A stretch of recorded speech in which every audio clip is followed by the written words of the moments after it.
You are watching UB Stories. Like, subscribe, and leave your thoughts in the comment.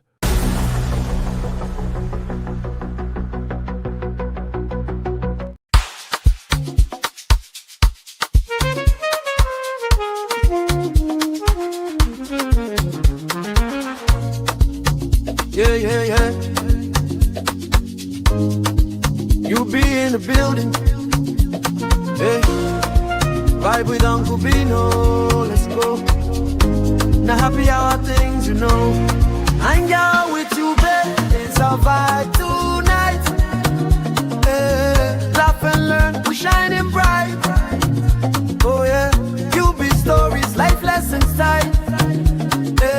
On the Uncle Benno show, everything feels right. From the streets to the world, we talk real talk. Vibes on the beat make the whole place rock. Happy hour flow with smiles non-stop. Sip and chill with you, be the energy on top. You be stories dropping them every day. Wisdom for life, the African way. From the grind to the glory, hear what we say.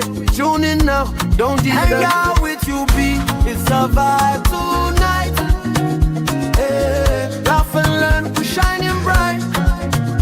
Oh yeah. Stories, life lessons tight. Hey, on the Uncle Benno show, everything feels right. Join the sister circle. Oh, what a scene. CC Inca, honey baby, and I'll be so clean. Talk love, talk life, talk dreams supreme. Empowerment vibes like a royal queen team.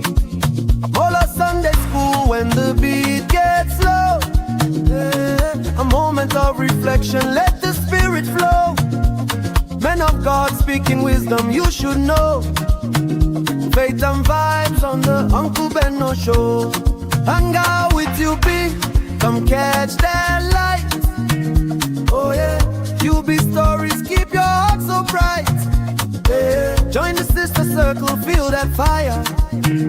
Oh yeah, Sunday school for your soul so right.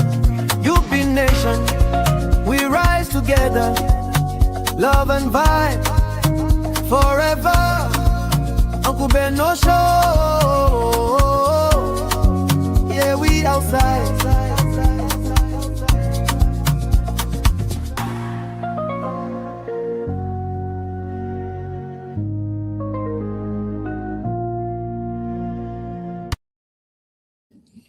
All right. You're welcome, ladies and gentlemen. This is another day, another time to hang out with me, Uncle Benno, and the Real Fam. First off, compliment of the season to everyone who's watching or listening right now. How are you all doing? Yeah, it's another day. Today is 22nd of December 2025. My name is Benno Real, and it's about time we continue our series on Doris Ogala and the God of Men in Nigeria.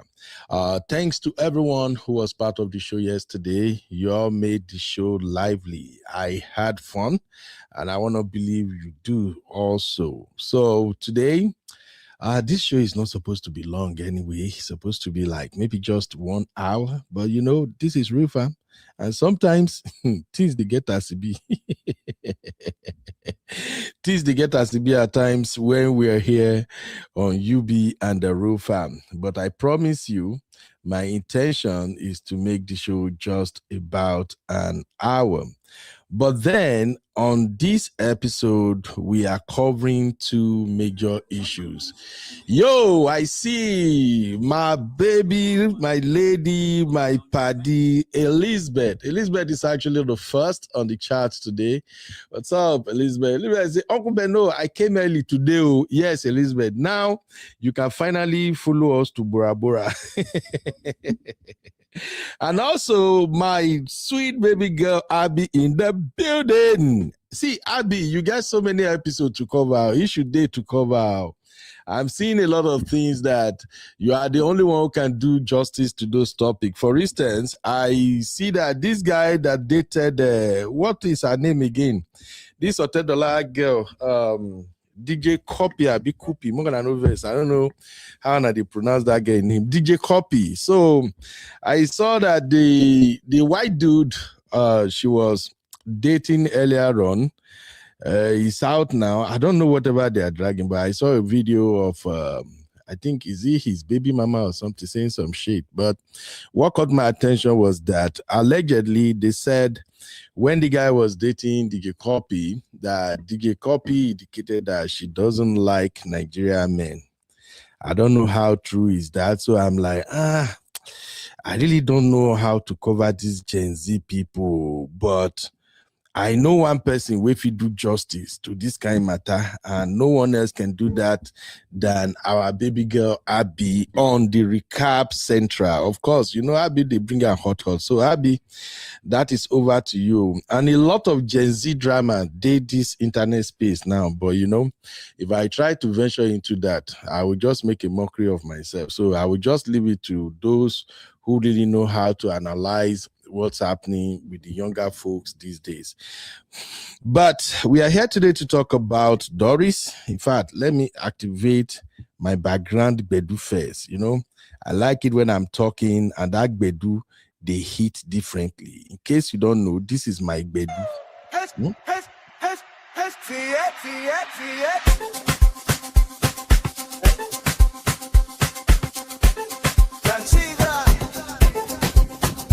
Oh, why?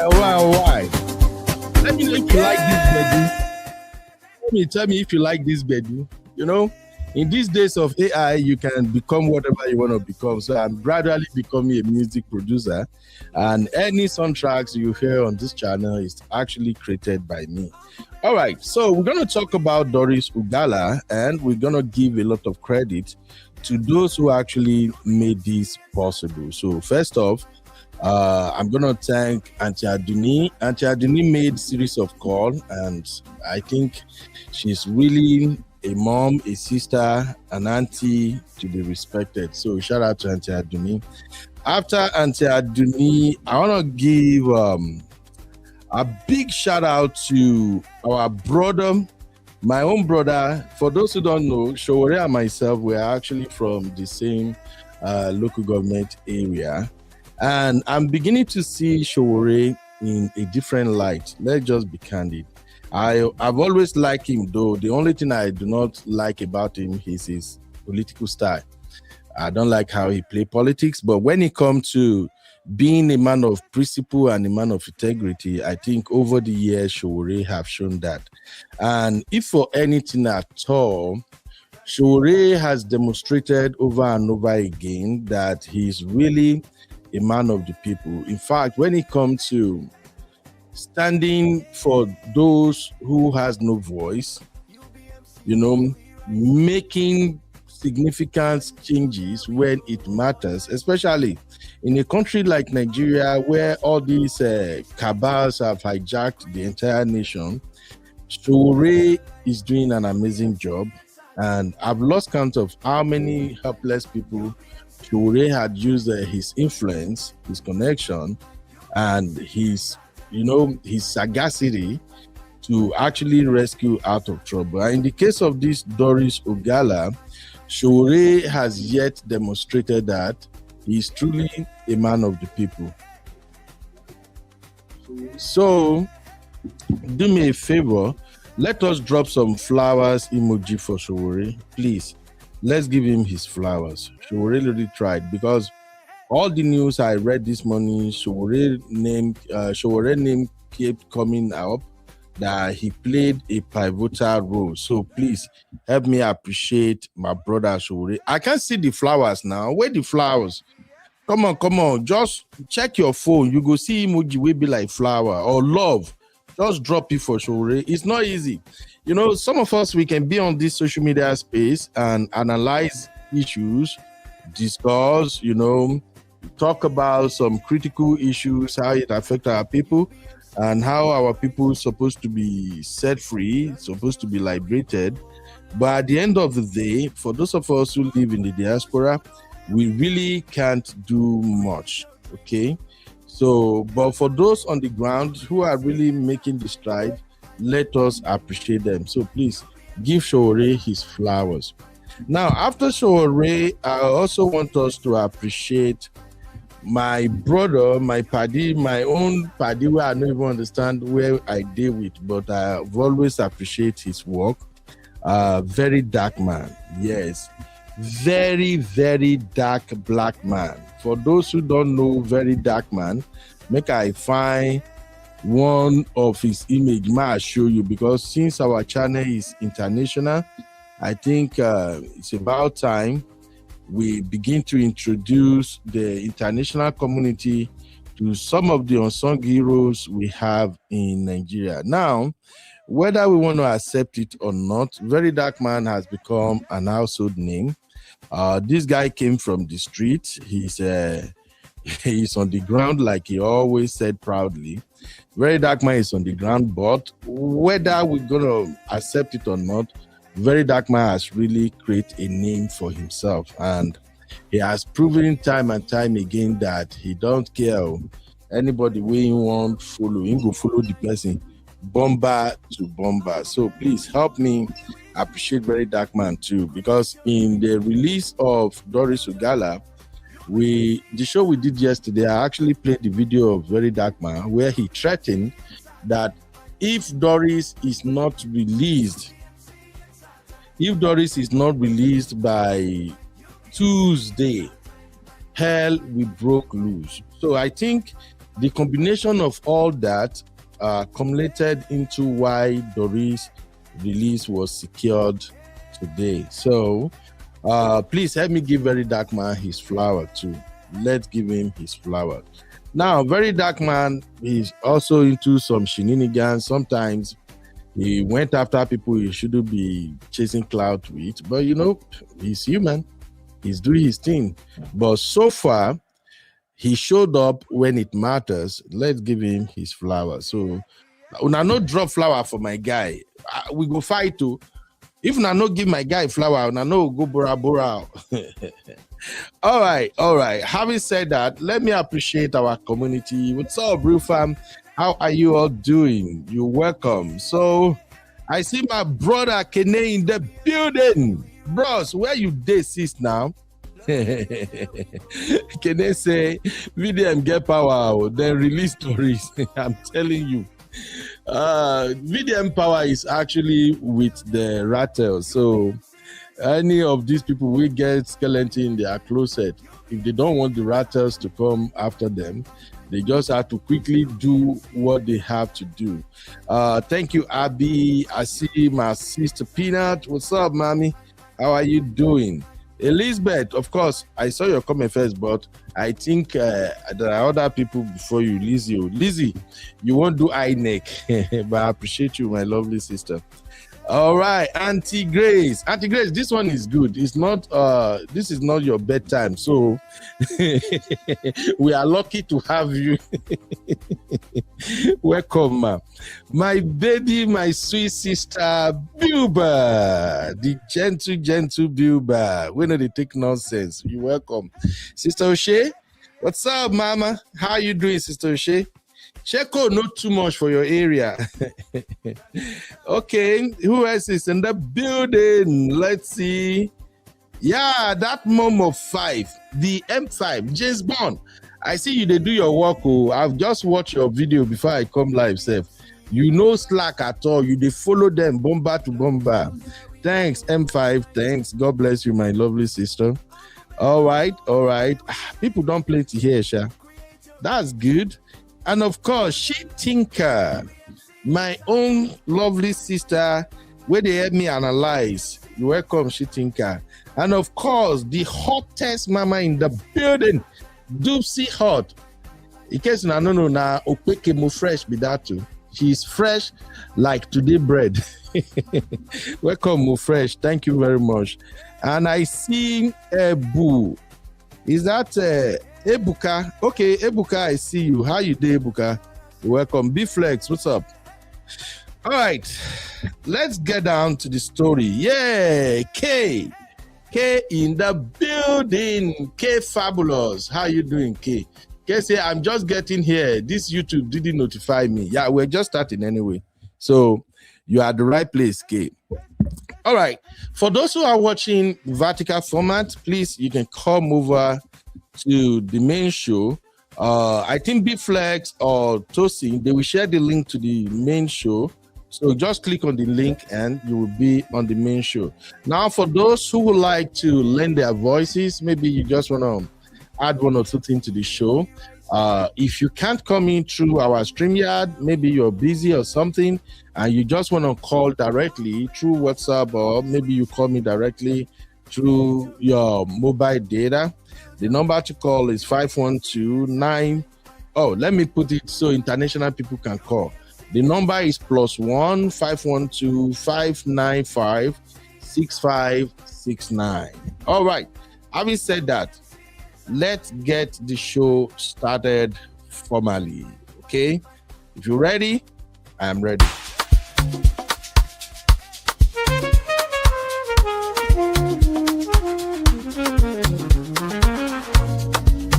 Yeah. You be in the building. Hey, vibe with Uncle Bino. Let's go. Now happy hour things, you know. Hang out with you, babe. It's our vibe tonight. Hey.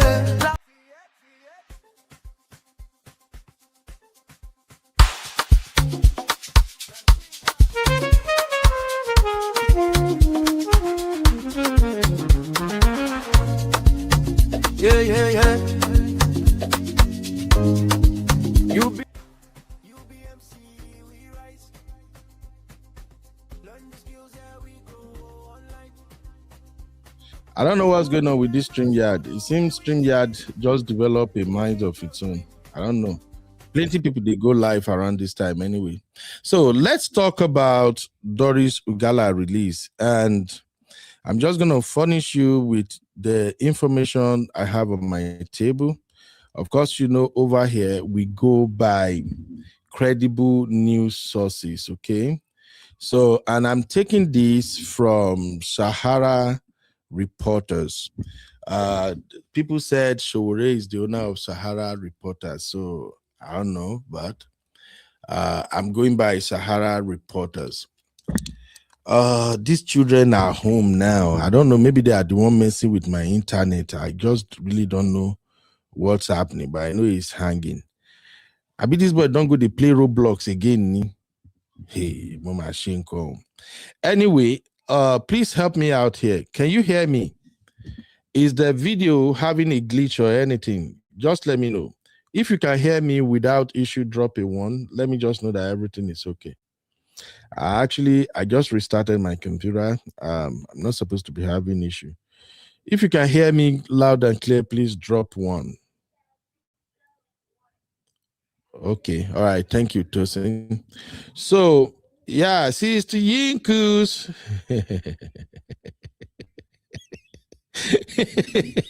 Sister Yinka, may we never carry these children, wahala. May we never carry them come our table today. Don't be small thing.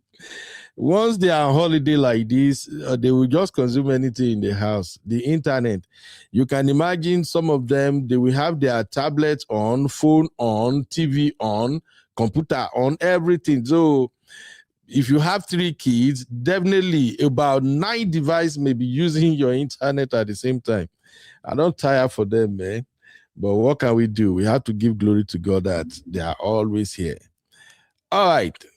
So the breaking news from Sahara Reporter is Nigerian police released Nollywood actress Doris Ogala to TIB leader as Pastor Okafor needs to beg her for peace. TIB, which one is TIB? TIB leader. Who is TIB leader? I don't know what that is. Please, anybody who know about TIB, please educate us. Different acronyms every day. All right. So the news had it that Ogala was brought to Lagos by a police team from the Zone 2 command. So let me get this right. Was Doris residing in Abuja? So does this indicate that Doris was actually arrested in Abuja and then they flew her to Lagos? I think this nonsense has to stop. I'm seeing more of this charade going on now in Nigeria. They will arrest people in Lagos, they will fly them to Abuja. You arrest people in Abuja, you fly them to what the heck is this? What is going on?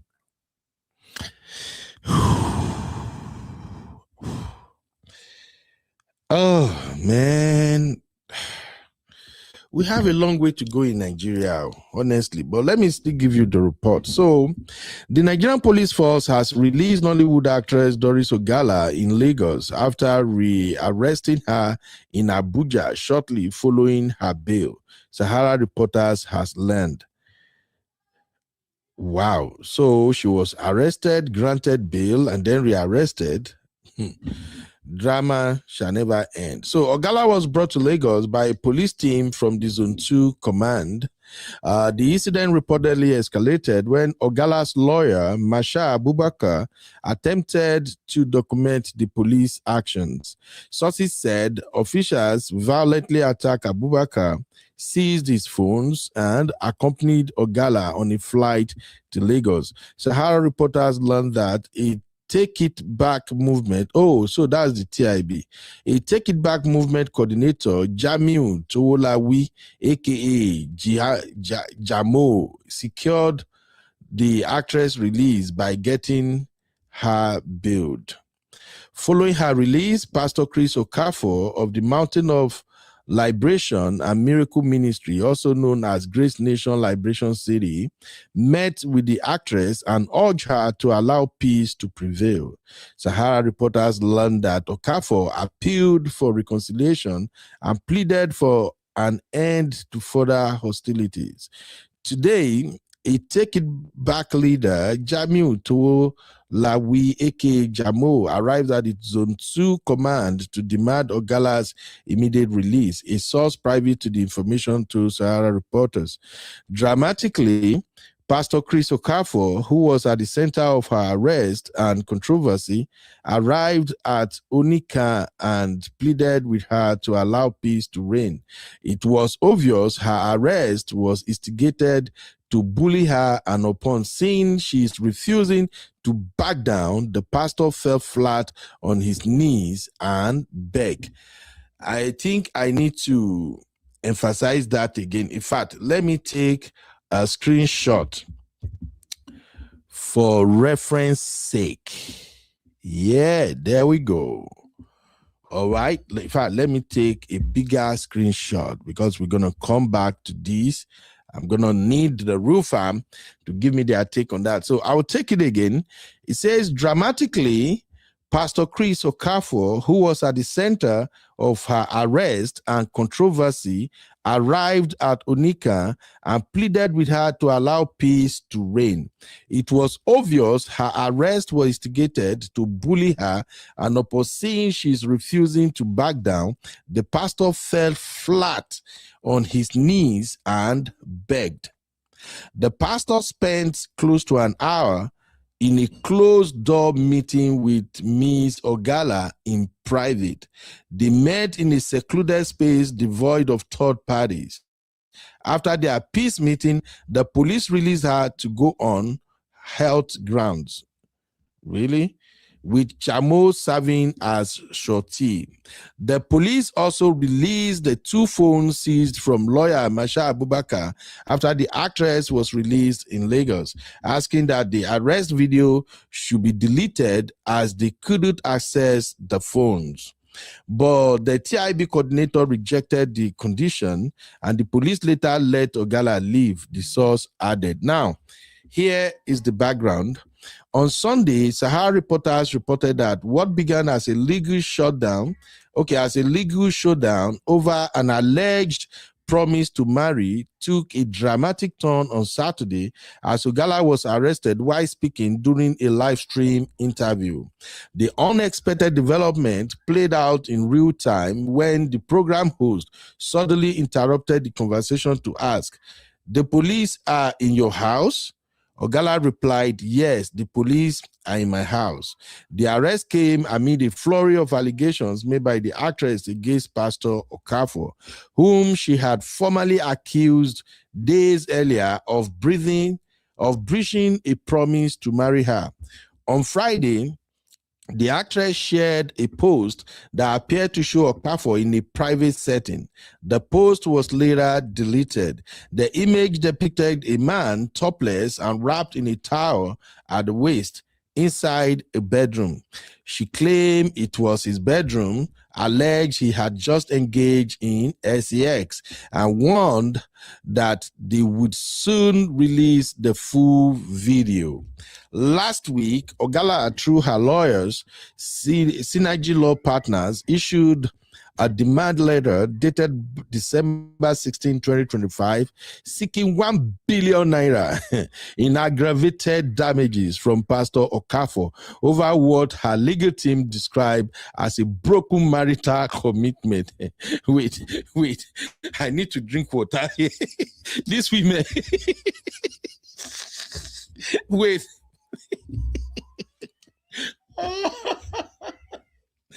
Nigerian women don't they learn bad, you know. I go talk. Make anybody no beg me.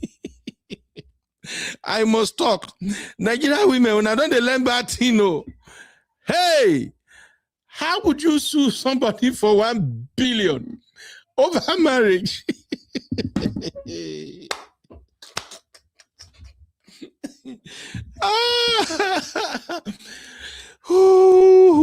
Please, brotherhood, we need to have an urgent meeting. My brotherhood, make una gather. We need urgent meeting. Bro, before you sleep with any girl, I beg, give that girl a document, make it sign. Even if you guys are doing boyfriend and girlfriend, give her paper, say, okay, what we have going on is a boyfriend-girlfriend situation. There will be no time whatsoever, depending on the duration of this relationship. Even if we are in this relationship for 10 years, you shall never, you could never sue me for breaking promises. 1 billion. Hey, tell me, baby. I beg you. As I did like this, I no promise anybody marriage. I'm a married man. No. Oh my God. I thought this was a joke. So Doris actually sued for 1 billion. Hey, Belebe. Nigeria women don't learn batting. Oh. Look, I have to talk to my brotherhood. I am serious. I have to talk to my brotherhood. I think we have to protest. We have to protest. They have to change this law. This cannot stand. In fact, we have to use the words of Senator Natasha. This injustice cannot stand. No. 1 billion. Hey, baby. Now batting Doris won't start. So Nigerian ladies, they will begin to sue guys anyhow now. 1 billion. All right. Let me finish the report. Make una no verse. That 1 billion just shocked me. So I'll take that paragraph again. It says, last week, Ogala, through her lawyers, Synergy Law Partners, issued a demand letter dated December 16, 2025, seeking 1 billion in aggravated damages from Pastor Okafor over what her legal team described as a broken marital commitment. BMC. Ooh, wow. BMC, broken marital commitment. Okay. The letter addressed to the cleric at his Ojodu Burger residence warned. Okay, the letter addressed to the cleric at his Ojodu Burger residence warned of imminent legal action should he fail to comply within 21 days. 1 billion. According to the lawyers, Ogala alleged that Pastor Okafor made a clear, consistent, and unequivocal promise to marry her, a commitment they said formed the foundation of a personal relationship that began in 2017. This is 2025, so that is like 8 years, wasted 8 years. Okay. All right. They further claimed the relationship commenced at a period when the actress was emotionally vulnerable and had approached the cleric for pastoral guidance. Her counsel argued that the alleged promise went beyond words, citing conduct such as introductions to Pastor Okafor's family and joint appearances at family function as reinforcing assurances of marriage. Okay. Please, our legal minds in the house, you're going to have to help me make this make sense. Okay. But let's keep going. The letter stated that photographs, videos, WhatsApp messages, and banking record exist to substantiate what the lawyers describe as a legitimate expectation of marriage. Another one. Hey, Mudaro. Legitimate expectation of marriage. What are we dealing with here to the alone? Hey? Okay. Ogala also alleged that she acted to her detriment in reliance on the promise, taking what her lawyers characterize as irreversible steps based on assurances of marital commitment. Why is this assurance of marital commitment keep coming up over and over again? Okay. Among these actions, the letter claims she exited a troubled marriage and abandoned any prospect of reconciliation because of the security she believed the promised union offered. The actress further alleged that she entrusted Pastor Okafor with 45 million naira in a single transaction and granted him access to her financial affairs on the strength of the relationship and the promise of marriage. While acknowledging that marriage cannot be compelled, her lawyers argued that the law provides remedies for breach of promise and aggravated harm.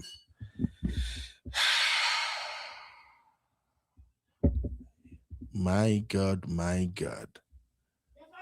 My God, my God. Who is going to help me make this make sense? Wait.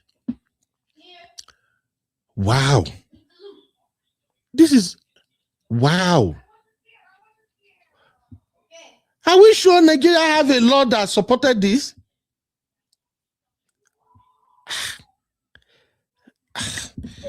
Wait. I know stuff like this is a thing in places like the United States, UK, maybe some part of Europe, but in Africa, Nigeria for that matter, somebody wake me up from my slumber, I beg. We don't have a law like this in Nigeria. Where is this coming from?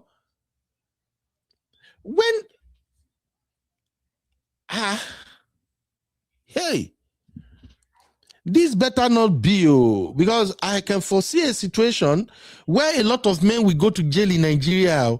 Please, we are African, okay? We are African. We don't do this.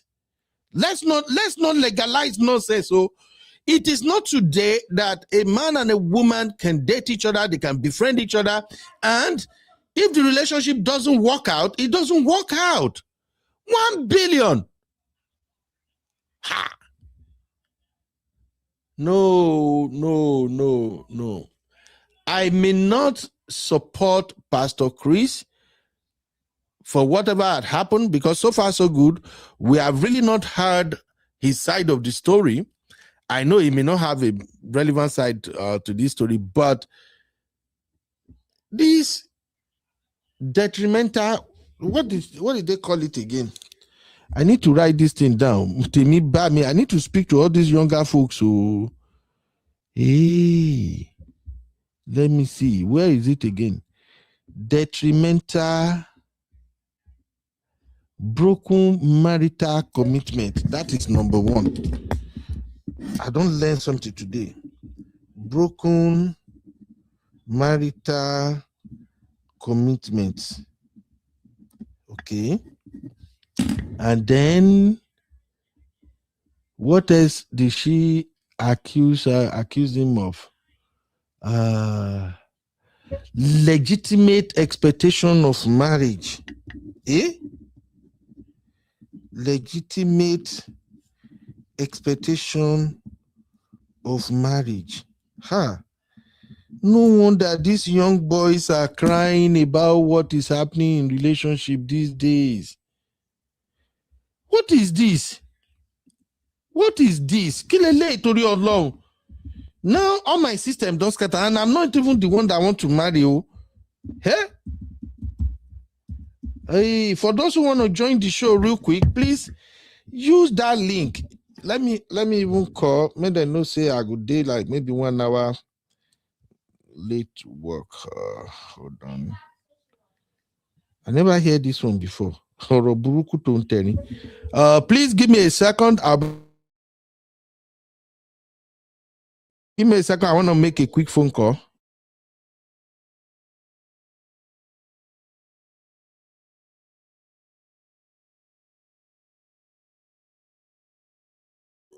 If you want to join this show, kindly use the link, or you can call our studio number. And hey, let me ask the first poll. Oh boy, poll 1. Nigerian women don't learn batting. I don't even know what to put on this poll. My head just is scattered now. What is broken marital commitment? Okay. Good evening, Uncle Benno. My lovely sister, my head don't scatter with written at the CISO. Do we have this madness of a law in Nigeria, please? We do, and we've had it since 1894.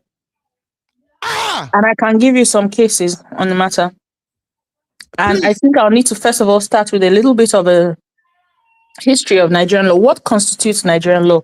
First of all, we have the Constitution, we have Acts of Parliament, but historically, we have common law and statutes of general application that were in force in England since, I think, as at 1894, if I remember correctly.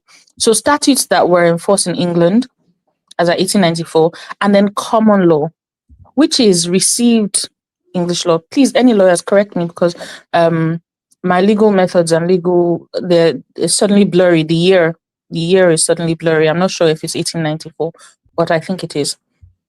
So by that, it means that any common law cases, any cases that were enforced and then statutes that were enforced in England as at that time are applicable to Nigeria. Because Nigeria's law is based on received English law. That's where our laws started from. That's the history of our laws, right? So our legal system is based on the common law English system. So all the laws that applied in England as at 1894 apply in Nigeria right now. Oh, wow. Thank you. That Momo 5. Thank you very much. Now, one of those laws, when you say common law, you mean laws made by stare decisis or case law. So laws made by cases, right? Mm-hmm. Now, before I go into the case law part of it, I want to just go into the logic of it. The logic of it is very simple and straightforward. If you have a contract with somebody, the contract elements of a contract include offer, acceptance, intention to create a legal obligation, and consideration. So those are contracts, right? Elements of a contract. If you have a contract with somebody and then you breach that contract, the person can sue you for breach of a contract. That's a contract. So let's say you agree with somebody to supply you Ewa going on your birthday, and the person tells you the price. You say yes, you'll pay the price. In fact, maybe you send the money to the person for the Ewa going. Your birthday comes, Person does not supply the ewa going. Person has breached your contract. You can sue. Now you can sue for more than the cost of that ewa going because they've also disappointed you. The disappointment is a cost on its own, so you should be made whole. It's not only the cost of eating ewa going on your birthday; it's the feeling of having been let down for not getting that ewa going.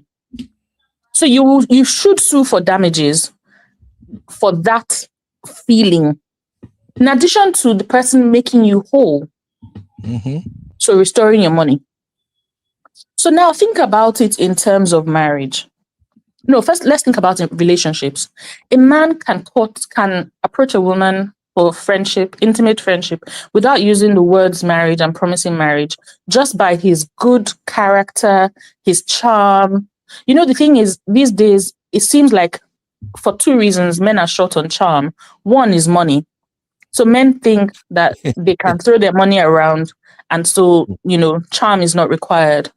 The second thing that many men use with Nigerian women, especially because marriage is such a big deal in Nigerian culture, is the word marriage. Many men think they can throw the word marriage around and a woman will do whatever they want, and then they don't have to live up to that promise.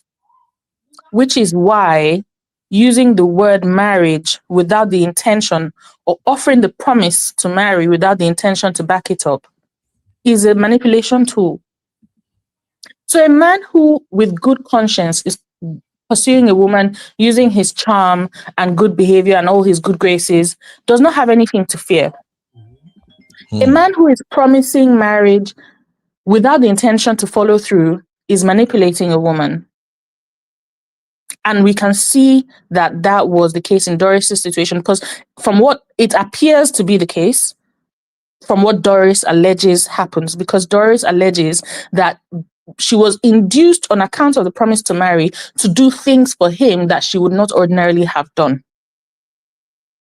So now let's go to the topic of, I hope that logic is clear. That's Doris's allegation. I don't know whether it's true or not, but Doris alleges that. But now I hope the logic is clear. And now let's go to the case law of it. So the case law of it, funny enough, I stumbled across my family law notes that were made 21 years ago. And how I stumbled across it is very funny because I wrote it in a journal rather than in a notebook. And so I was looking at my old journals recently and I stumbled across it. So now the two things that you must prove is that there was the promise failed, and then you need to show evidence. And the evidence is, there needs to be corroboratory evidence. So somebody needs to have seen that there was that promise. And then there needs to be evidence of, so I call it circumstantial evidence. I'm not sure if that's the correct word to use in this situation, because evidence of things associated with marriage in that relationship need to be shown.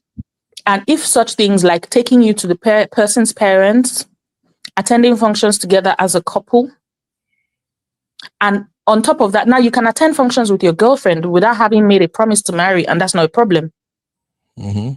But if you made a promise to marry somebody heard you, or people were aware of that promise to marry, and then you took the person to functions and you attended as a couple, and you took the person to your parents and your person, which are the things that Doris alleges, all of those constitute reasonable expectation for the person to think you're going to marry them, and reasonable expectation for the person to go out of their way to do things for you on the assumption that this is a marital union. Because a woman that does not think a union is a marital one is not going to pull out the stops in terms of bending over backwards and going out of her way for a man. She's going to reserve some things.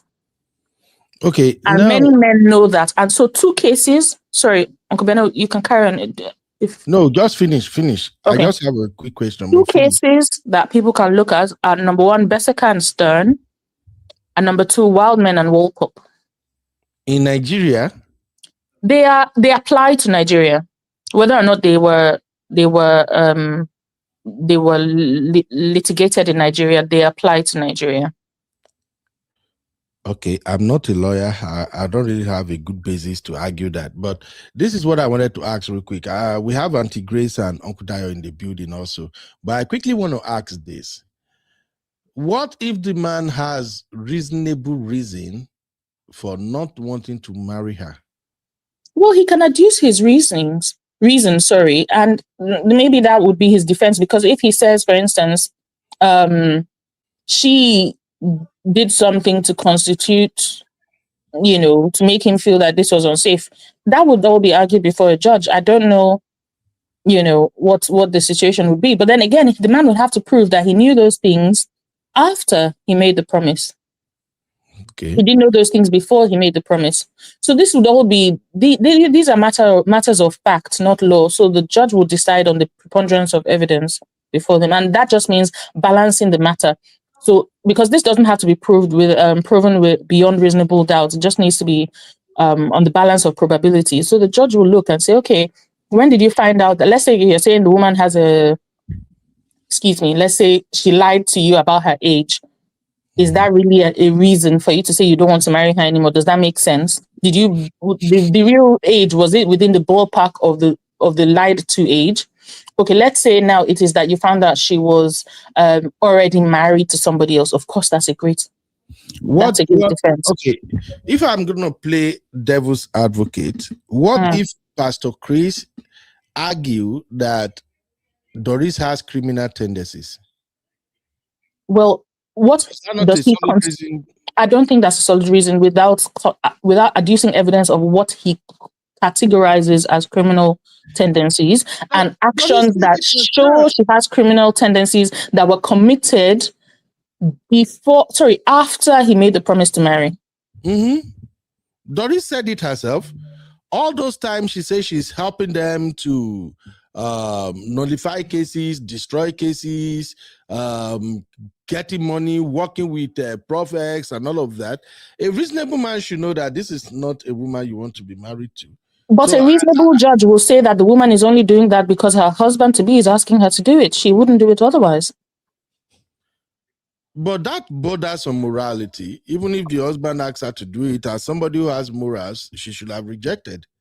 Well, the question is not whether or not she has morals. The question is, why is he asking her to? That means she has now become an agent of his, because it even makes it worse. Because now there's now a principal and agent situation. She's acting in his capacity.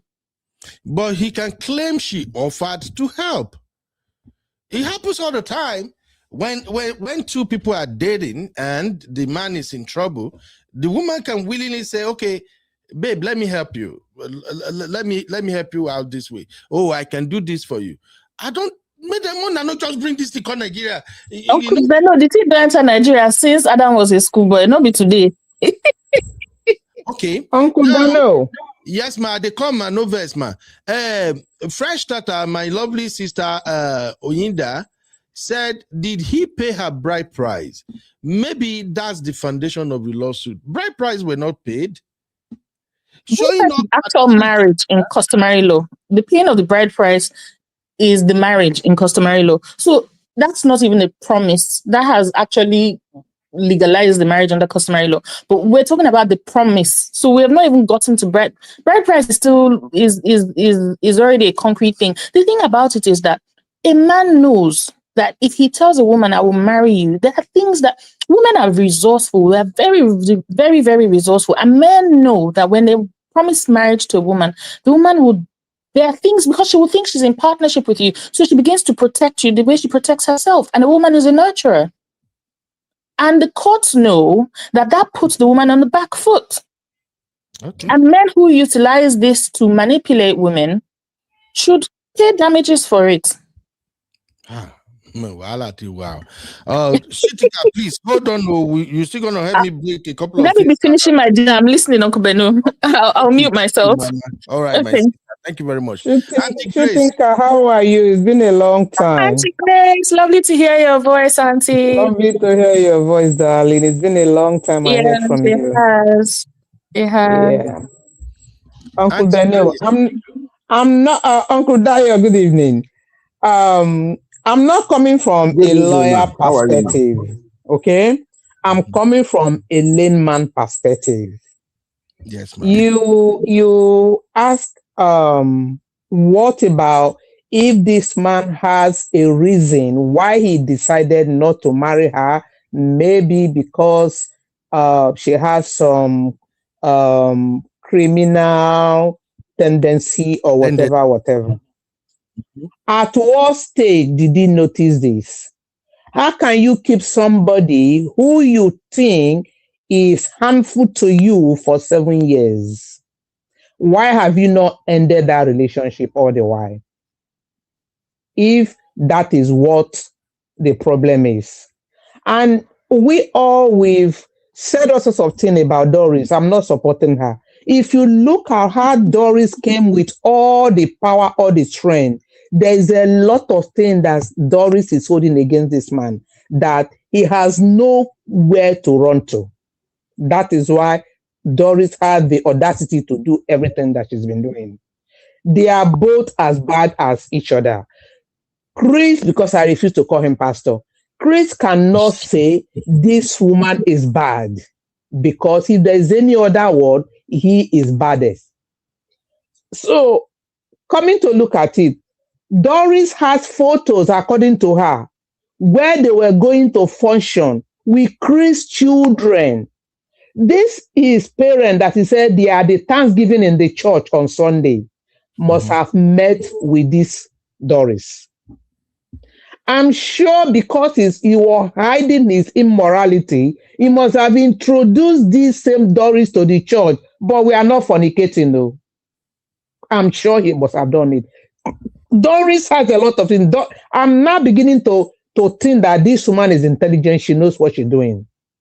I think what actually broke the whole thing was when she lost her brother and she could no longer take it. Because he now hurt her to her, oh, you're doing all of this, so you can even do it to my own blood. Even Doris came out to say, how can I even marry? Do you think my cry was for him to marry me? My cry was all the time I wasted. My cry was that my brother died. I wouldn't want him for anything because I know how evil he is. She didn't think it will happen even to her own brother. Because when you started talking about this thing, I said Doris knew what happened to her brother. She knew. Perhaps she was not in agreement with that thing that happened to the brother. That is why it pained her so much. So if you talk about it, what compensation is even going to give her to pay for the 7 years of trauma? 7 years of everything that he cajoled her to do.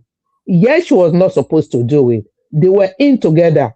This man has no base at all. You talked about whether we're recognizing the law, we're not recognizing the law. The law has always been there, like Bifle said. It's just that in Nigeria, they don't follow laws. They don't do nothing about laws. Auntie Grace, so this law, Auntie Grace. Yes, This that's what I say. I'm not coming from the law aspect of it. From a layman perspective, all the scammer pastors should pay from their teeth.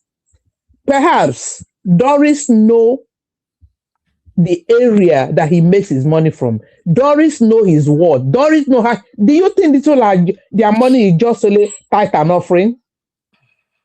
Yeah, perhaps they're even using people to make money. Grace. Doris know what allegedly. Doris know how he makes his money. Doris know what he wants. Doris know that he can pay this money. Doris know what she means, what they promise her, what she could have gotten from all of this. Let Doris to talk. They say he knelt down, he was begging. He has not started begging, no. He will roll on the floor. He will roll in the mud. Wala day. Auntie Grace, thank you. Do not even defend your gender with this, because these are for scammer pastors. This is not for your gender at all. Auntie Grace, no, but the reason I'm pleading now because of my gender, be say Nigerian women, there's a bit learn batting quick before you know. Then go learn them, so that the men to let the men learn. So that when you are, you've been saying it here. Say if you're in a relationship, 2-3 years max. If you find something wrong, don't even stay to 2-3 years. Let them go. I think somebody posted something at the backstage today where somebody was asked. I actually thought that is content they were creating, came to ask the girl, what is the secret that you have known that this your boyfriend doesn't know? He said, I slept with my boyfriend's father. I was the one that posted it. I was the one that posted it. I actually thought that this is a content, but I wouldn't use my face to do that kind of content. That was crazy, right? The things that people can do. If actually she did it, she won't come on camera and start saying it. I was actually saying there are a group of people who create content. Maybe that man maybe she's a wife to that man. Otherwise, I won't create such a horrible content. Doris know what that man is into. He know what that man is worth. He know that if that man does not pay, he will pay from his teeth. Let him enjoy this marriage. Please, I have a question, please. Go on. I have a question, please, Uncle Beno. Yes, sir. I want to do a little pushback. Not really a pushback, but just to balance it out. Number one, Auntie Grace, if you have a brother that is in a relationship with a woman, he loves that woman. You know, sometimes at the beginning of every relationship, you will like yourself, but by the time you now get into courtship, you're not beginning to realize that the woman that you thought is a saint, all of a sudden is not misbehaving somehow, and then sometime along that courtship period, you now change your mind about marrying. Of course, initially you say, "Oh, I like you, we are going to get married," but during courtship, you realize that there are some things that she does that you cannot tolerate. So you now decide to change your mind. Yeah. What Uncle Benny is trying to say is that in Nigeria, if this narrative is pushed further than this, every girl that you say that wanted to marry before, but all of a sudden you realize that she's not being truthful, or maybe Uncle Dayo, let me answer that question. Let me answer the question. She now starts suing you. Let me answer the question. Let me answer the question, because Uncle Ben asked, what of if Chris said, I have a reason why I don't want to marry her? If the girl sue you and you have a concrete reason why you don't want to marry her, the law is also there to listen to both sides. If the law knows that you are not the one who introduced her to those evil, you are not the one who is making her to do those evil, she came in with this whatever that you didn't know about, the law will also defend you. But can Chris actually defend that he did not use Doris to do all of this? Okay. As a Grace, it's not about what she used her to. What he used her to do. It's about as men. Let me quickly clarify this, because some other single guys out there, they may be listening or they may be watching us. As men, even as women, sometimes during courtship, you may suddenly realize that there's a character trait in this person that I'm dating that I'm sure I cannot tolerate. Maybe initially you didn't see, but during courtship, it's not about what he caused her to do. It may be something that has to do with character or with her behavior or with something that is so personal that you as a person know that you cannot enter marriage with this kind of person, and you change your mind. In such a case, if you bring that to court, we're talking about the same thing. I'm no longer comfortable with this. You didn't make her to do them. That's what I'm saying. You didn't make her to do them. The law will listen to both of you. But in this case, Chris and Doris were into the same atrocity. That's what I'm saying. If you discover something that you cannot cope with, and she takes you to the law, you can defend yourself by bringing this. I argue, I asked her, we tried to sort it. I couldn't cope with it. Did we not? You understand? Yeah, thank you, Auntie Grace. Thank you, Uncle Dayo. Let me add to Auntie Grace's response. Auntie Grace's response is spot on. What the law says about character evidence is this. If the potential groom says it's something that has to do with the potential bride's character that makes him no longer want to marry her. The thing about character evidence is that once you adduce evidence of the other party's character, your own character is open to scrutiny. Absolutely. So she will now begin to say, for instance, if he says it's because she has criminal tendencies, she can then be, that has opened the floodgates for her to say, he is the one that sent me to do X, Y, Z. These are the these are the things that show the conversations that we had where he asked me to do X, Y, Z. And this and that and the other are the things that he does in his private time. So his character should not be the reason, or my character should not be the reason. Because if anything, we go together real bad. Birds of a feather flock together. So we're both horrible and we should still get married. even you shooting car, you are laughing. okay now. Oh, the funny thing is that's how human behavior is. When people it's like Connie man die, Connie man bury him. You want to now show somebody Pepe that, oh, your character is not worth me marrying. You that you're complaining, do you have good character? Somehow. Uncle Beno, you have seen everything about this Pastor Chris, Dr. Chris, Chris, and you still say somehow. It's still all allegedly. Until Chris speak, we are only hearing one side of the story. No, you're right. It's all allegedly. It's all alleged. But as it is, you yourself are feeling sorry for the person who eventually married him. So, all will be well. All right. Before we move on, let's hear, because since they involve Rattle King in this matter, I knew it.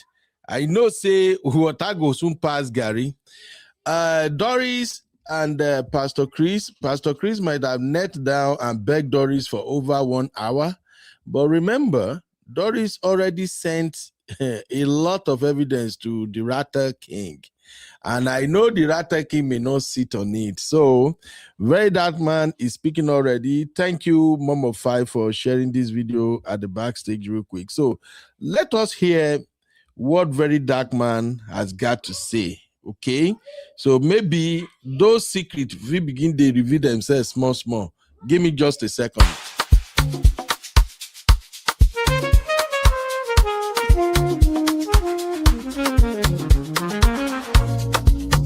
Yeah.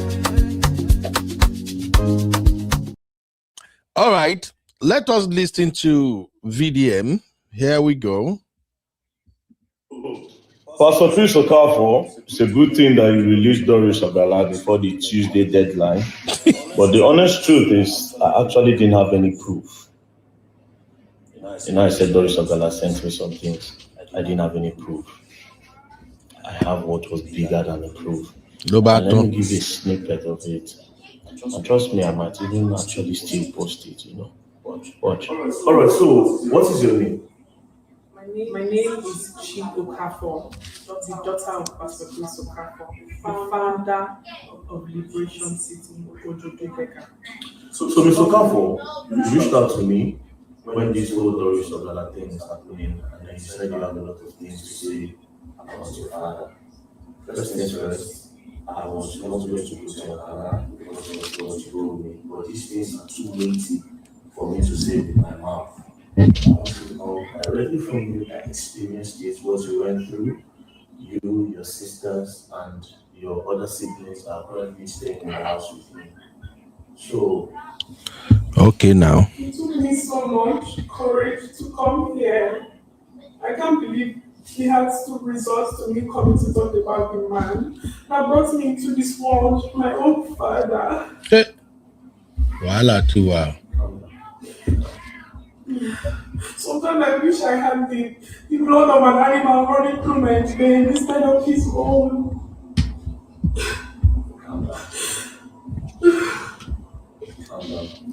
Voila, don't do. Hey. Please don't buy market. God is a merciful God. Because when I see him still climbing on that altar to preach, considering the things that he does to us, his daughters, before and after he climbs the altar. Voila. When you're crying, you cannot really hear as to what you're saying. Nobody really understand. I mean, you've told me about it, so I can understand why you're crying, but you just have to not cry so that the people can hear what you have to say. I understand that it's a traumatic experience. What you witnessed, what was done to you.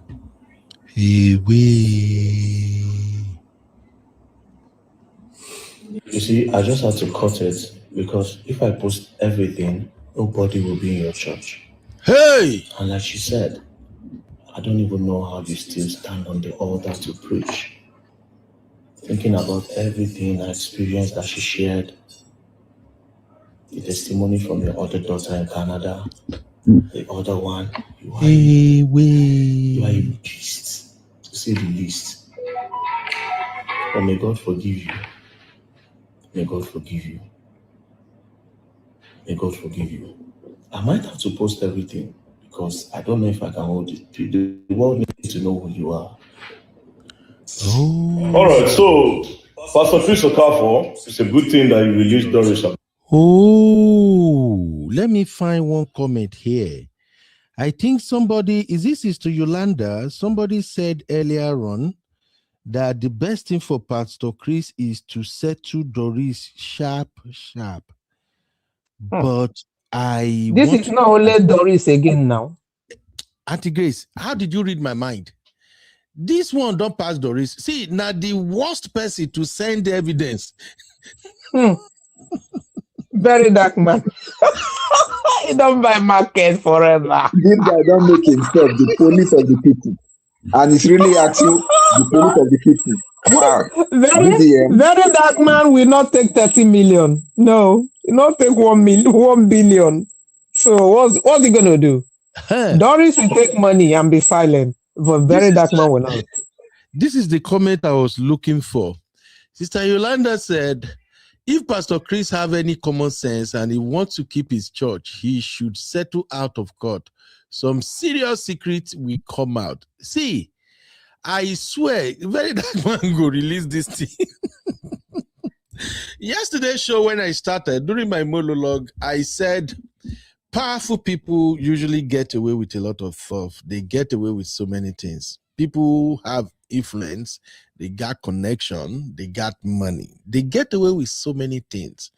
But the popular saying, power corrupt and absolute power corrupt absolutely, holds here. Powerful people always, they usually the one who brought themselves down because they tend to make mistake at the end of the day. From everything I've read so far, thank God Sahara Reporter documented everything. Pastor Chris, all he should have done was to go and meet Doris in Abuja, pay her, settle whatever you want to do, let the case die down. But you see, when people believe that they are powerful, they know they listen to nothing. That arrest was a wrong move. Now the arrest is now opening a lot of Pandora boxes now. Very dark man. If my daughter be that, it don't finish. And I remember I said this yesterday that before daughters turn against their dad, it did take a while. I don't know, Uncle Dayo and Auntie Grace, you will get better knowledge than me in this area. You are correct, sir. You are correct. Definitely, you are right. So I know say it's usually easier for boys to say, Dad, you do this, I don't want you, yeah. But daughter will still like, hey, daddy, let's do it. But once it gets to a point where your daughter say, Dad, I don't want to deal with you, you are a mess. It don't finish with that. And daughters don't get to that conclusion so easily. You must have been a terrible dad before your daughter will say this. Now, your daughter went to speak to the one person they should not even take your matter to. You don't finish. Let me hear from our panelists. Uncle Dayo, Abby is in the building too. Abby, do you want to add anything before we move on? Because justice for Abby. Justice for Abby. My issue with you and your Gen Z team. Now, this 1 billion way Doris sue. So I was going to end with that anyway. You need to come and promise us that your Gen Z will not start suing my brothers. So that one aside. But let's look at the evidence before us now. Very Dark Man has shown that this pastor's daughter is really out there and ready to expose her dad. Where do we go from here now? Abby, let me understand. What do you think can push a girl? I don't have anything to say about this one. No. You don't want to talk about it? I don't have anything to say. I just wanted to understand, because that girl too not Gen Z. What could have pushed a Gen Z to the point whereby they are ready to throw their dad under the bus? Your dad could be very terrible, Uncle Ben. We're hearing of dads raping their daughters and all sorts of stuff. We see these stories all the time on social media. This is not a case of he slaps me once, he slapped me twice for sure. Like you said, it takes a lot for a daughter to turn on their dads. Like you said, daughters can rarely see any evil that their dads do, in a sense, if that makes sense. So for you to talk against your dad, it means that the evil is a lot. So I don't know that. Yeah, you're right about that. I don't think there's anything else really to speak about. Okay. And I suspect it must be extreme case of abuse. Of maybe not even her, maybe people around her, maybe younger girls that have come to their house, maybe domestic staff, maybe her mother. It has to be something extreme, in my opinion. But we can't speculate, right? We're going to have to wait for it. Exactly. And Uncle Patrick is actually saying the girl like Doris, the senior daughter and Doris wore the same dress. No, they may like Doris anyway, but I'm thinking of something deeper. You know, when you have your children around you, they see everything you are doing. Children, they usually know everything. You might think they don't know, but they know. You know? In this era and age of technology, children nowadays, they hack their parent devices like play. Me, at the point, I actually have to start begging my children to stop hacking my stuff. So, because I will password, I will change, put face ID, Nyash ID. In fact, I wish they hear. My son opened my phone with his face. I was shocked. As he looks that much like you. He just carried my phone like this. He just tap it, put her for his face. My phone open. I'm like, Isaac, what did you just do? He said, yes, Dad. I just want to check something on your phone. I said, no. Did you just open my phone with your face? He said, yes, I've been doing that a long time, Dad. Wow. Yeah. My daughters, all my system, I not even they care at the point like, now beg, they say, whatever I wanna do now, just stay away from my card. So far, and I know they spend my money, we are okay. So I'm just saying this, that children see everything you are doing. Maybe the children don't see their papa don't do some evil thing, allegedly. I'm not going to lie. I don't think that liking Doris is enough reason for a daughter to come out and out her father in this manner. If he was a good father to her, I think it is way more. It's either a combination of women. That's why I said it doesn't even have to be her. It could be her cousins, any younger women that have come to the house, domestic staff. I don't think that they're going to be fighting for an outsider this much with a VDM. It has to be deeper and something that affected her directly, in my opinion. Liking the woman your dad was going to marry is not a good enough reason to come out to out him, in my opinion. I don't think so. If he was a good father to her. Okay. And you even see how she's wailing, how she's crying. You can see the pain in her. But Uncle Ben, can I actually say something? Hey, Auntie Adoni is here. Good evening, ma. My mommy. Auntie. Hey. Oh, wow. Auntie, we just gave you your credit. We have given you your credit earlier because you are the one God is using to perform this miracle. Honestly, if you have not really give Doris the opportunity to come to your platform and express herself, and even on my yesterday show, we still say it, you did a fantastic job, ma, because Me, I no go lie. She already pissed me off when she say she did her matrimonial bed. They send images to her husband. But thanks to you, Auntie Aduni, I listened to the entire show to the point when they arrested her, and the way you actually protected her, even from your own community, because that one is usually not common with a lot of platform owners. I saw how you were protecting her yesterday. You were even telling members of your community that nobody should drop any negative thing, that she deserves to be heard. Let her speak her mind. And I was happy that I listened, because the question you were asking her, the way she was explaining it begin to make sense. And after they arrested her, all those moves you made, making all those phone calls, Auntie, in fact, we no regret to take you as our auntie, man. Thank you very much, man. We really, really appreciate what you did. Wow, Auntie, hey. Auntie, you think I'll contribute to this one, because this is actually like your show. You make this happen. And now, where your boy,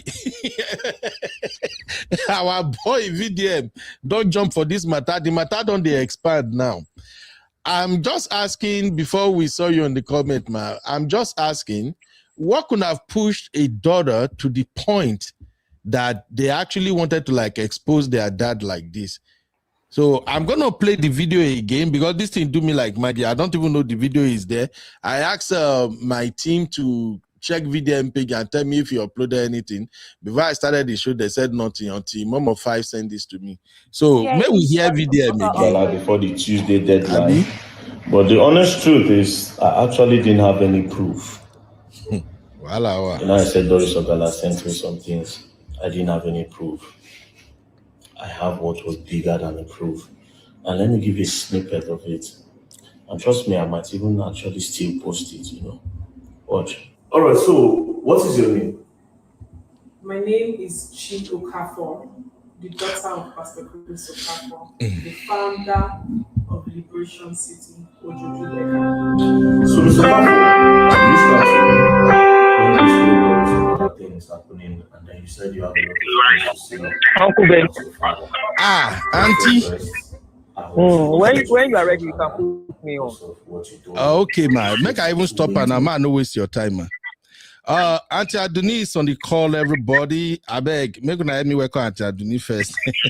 Welcome, my mommy. Welcome, my welcome, Auntie Aduni. Welcome. So good to have you. We all watch your program. I was watching it live when they came in to arrest her. So in fact, it was a wonderful job. Yeah, me too. I was there when you were telling her, don't put off your phone. Don't put off your phone. I was watching it. Yeah. Auntie me. Thank you, guys. Thank you, everyone. I appreciate it. I just stumbled on your channel now. I've subscribed for a long time. Yes, I just saw you. I think I'm joining your live for the first time today. I watch your video once in a while. Oh, wow. So thank you so much. And I came at the right time. Yes, ma'am. I want to appreciate everyone. I don't know Doris from anywhere. I've never spoken to her before. Even during the incident, I was bashing her so seriously, like the way she was talking, But later, when she called on my show, one of the evenings I was doing show, then I was able to realize she was talking from a place of pain, and she was just mixing everything together. That was when I thought she needed to be heard. One should just calm her down, so she can calm down and really say it as it was. So later I called her and she explained something to me, and I said, "Oh, you didn't talk this way. You just made us believe." And that's why everybody, and I told her, I said, I bash you seriously. I said, it doesn't matter, But one thing, I'm not going to take your time on this channel. No, shout out to Happy, shout out to Heading Town, shout out to that Mom of 5. I see you all and everyone on this channel. So I was reluctant to even bring her on board, but she came on board and eventually did, and I was so glad that show happened that day. Many people have disappeared through this means, and their families will be looking for them, and that will be it. She was online with me on that day when she was arrested. Some people doubted it. They said she's a drama queen. One thing I found out about our people is that they don't give people a chance. They don't give you a chance. They don't want you to talk because they are protecting somebody. I love Doris' boldness. I love the way she stood her ground and said, even if I'm going to fight here, just like Esther, if I perish, I perish. That was exactly what she did. And thank goodness for that particular day, she was on live stream. The world saw it. Even before I could update on my page, many people saw it already without me even knowing, because I think we had about 1,600 people watching on that day, yes, including some bloggers that I didn't even know. So people were able to cut that part and they spread it out. So that was Doris' saving grace. If not, I saw that you are trying to play Very Dark Man video. That video is very, very shocking to me too when I heard it. So that means Doris dealt with somebody that she didn't know. If that is actually happening, if what they said happened, that is a very, very serious case. I listened to it, so I played it on my channel, and I will tell you, I'm yet to get out of the shock, because the girl mentioned not only her, she mentioned her siblings, the one in Canada. I'm like, what? Are you kidding me? Your own children? When I was doing live stream yesterday, there was a lady who kept mentioning that there are so many other ladies that it's just shame. The way people will shame them that they can't come out, And this is how people will continue to do wickedness, because we don't allow people to talk. Exactly. Please, I want to just beg people, let's allow people to speak. You don't know, they might be saving your own family tomorrow. They might be saving somebody close to you. They might be saving your children tomorrow. This is what has helped this country, that all of us are hiding ourselves. They allow people to talk. They give them shoulder to lean on. They give them that voice when that voice is going down, by giving them courage and support. Let's listen to them. Even if they are false, let us listen. Let us allow them to speak. Look at what the power of social media has done for us. And they had no choice than to let her go.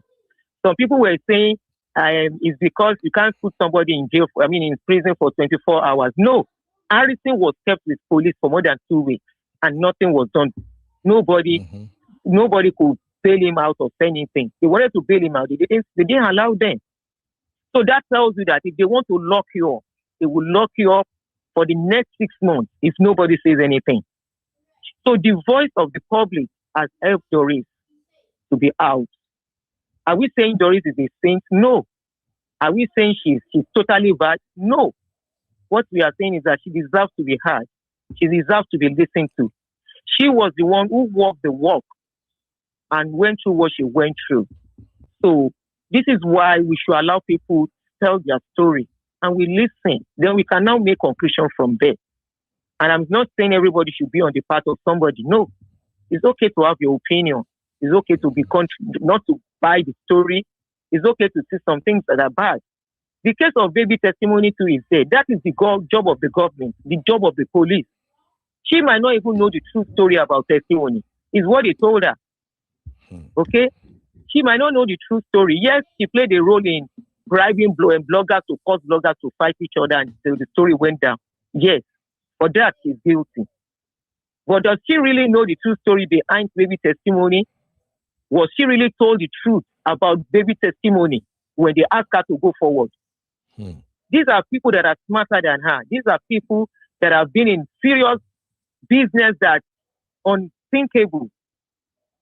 She went to dine with the devil with a small spoon. There's a warning to everyone. So let me not take your time, Uncle Benu. Abby, thank you for the job you are doing with Uncle Benu. Yes, my mommy. Thank you, Ma. You're welcome, my darling. Thank you. Thank you so much. Continue. I'm with you in the comment section. Thank you, Uncle Benu, for the privilege. I'm really, really honored. And I appreciate everyone. I'm the one to thank you, Auntie, for at least counting us worthy to grace the show. Thank you. No. We are all doing work together. No, thank you so much. I want to be strong like you, ma. You know they send anybody. It took me time to get here, so don't worry, you'll be there. No, thank you, man. You will get there. It took me time. Initially, they nearly dragged me. I nearly run, but I have a fighting spirit, just like Doris. Exactly. I see myself in Doris. I have a fighting spirit, especially when I know I am fighting for my rights. It will be tough for you to make me shut up. I have allowed that in the past, where instead of speaking out, I will be crying. It's affected me. No, I don't do that no more. I will speak. I will speak. You can hate me after speaking. I don't care. So thank you, everyone. Thank you so much. Let's be a support for each other to make our society better. Exactly. So I'm with you in the comment section. Let's go on. Thank you, Auntie. Thank you. If I'm not clap for you, man. Thank you so much. Thank you. All right. Yes, VDM work too. Let's give it to VDM. Yes, let's give it to VDM. Let's give it to VDM. Yes. What you want one chance? That's why I call VDM my chicken. I call him my chicken. And you know what? If you see VDM and my last born, you go see say they bomb VDM finish. Now they bomb down my last born. Oh wow! I'm telling you, too much resemblance. So I call him my chicken. So I don't get another chicken. I get plenty chicken. Yes, man. Thank you, my brother. Much. So let's continue. Auntie. Thank you, man. Thank you very, very much. Thank you so much. Oh wow, that is surprising. Please, ladies and gentlemen, in case if you don't know Auntie Andini's channel, that's the channel right there on the screen. If you really want to hear the truth, like I told you guys so many times, especially young women, young men, go listen to people like Auntie Aduni. They will tell you her Auntie Aduni's show is almost like mother speaking to her children. So, and she know they cover nonsense. She will tell you exactly what her thoughts are, and you will learn from that. But first, let me allow my own real fam to at least help me appreciate Auntie Aduni first. Uncle Dio, do you want to go first, sir? Yes, sir. In fact, I was so impressed. Do you know that on that day, on that Saturday, I was actually shuttling between what is it called, Ilupeju to Ogudu, and I was on my phone with my earpiece and watching the video all along. And then when that came to the point where all of a sudden Doris just stood up and she was walking from my bedroom, and she was like, she now called on the girl, Charity. And next thing that I heard was the police are in our compound. Everybody was shocked. And I was hearing after this and saying, don't put off your phone. And then we were hearing the voice of those police in the background. They were saying a lot of things. And I was like, wow, how come? Thank God for that life. Honestly, if not for that life at that point in time, nobody would have known what happened. We just see that, the girl was just silent on social media. Nobody would have known. But as God will have it, due to the life that Auntie Aduni gave, everybody was able to see what happened and she was saved. God bless you, Auntie Aduni, and God will keep on blessing the works that you are doing. Your impact in society will continue to be positive in the name of Jesus. I've been watching your show so quite. In fact, I think 2 or 3 days ago, even before that time, I was chatting with Abby on the show because I was actually surprised that she was Auntie Aduni's daughter. So I was like, Abby, what are you doing here? She was like, So in fact, it has really been wonderful. God bless you. God bless you, really good, man. And please, we are praying for you, and God will keep on watching over you, man. Thank you, man. Amen. Auntie Grace. Fun fact: my grandmother's name is Aduni. That's why I love Auntie Aduni so much. Okay, now you are talking. Gen Z president, Auntie Grace. Anyways, man. Auntie, Uncle Dio has said it all. I just want to say thank you, Auntie Adinu, for all you do. I've been listening to your channel. I hardly call in. I was actually watching her show when that Doris matter happened. I've also watched her show today when she was analyzing exactly what you are doing today. And she was also talking about the house girl, how it was reported to her that the house girl was used. That was why the house girl opened the door without the consent of Doris. I also watched her show today as well. So there are some shows that kind of give you inspiration. You want to know what is happening. I watch her show. So Auntie Adunu show is one of the few shows that I watch. I only come on board on Uncle Beno's show.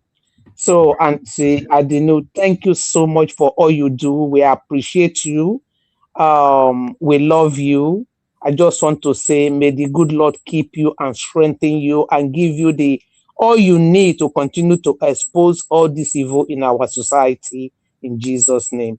If it wasn't for that show on the day, today, probably all of us would have been saying, we haven't heard from Doris. We haven't heard from Doris.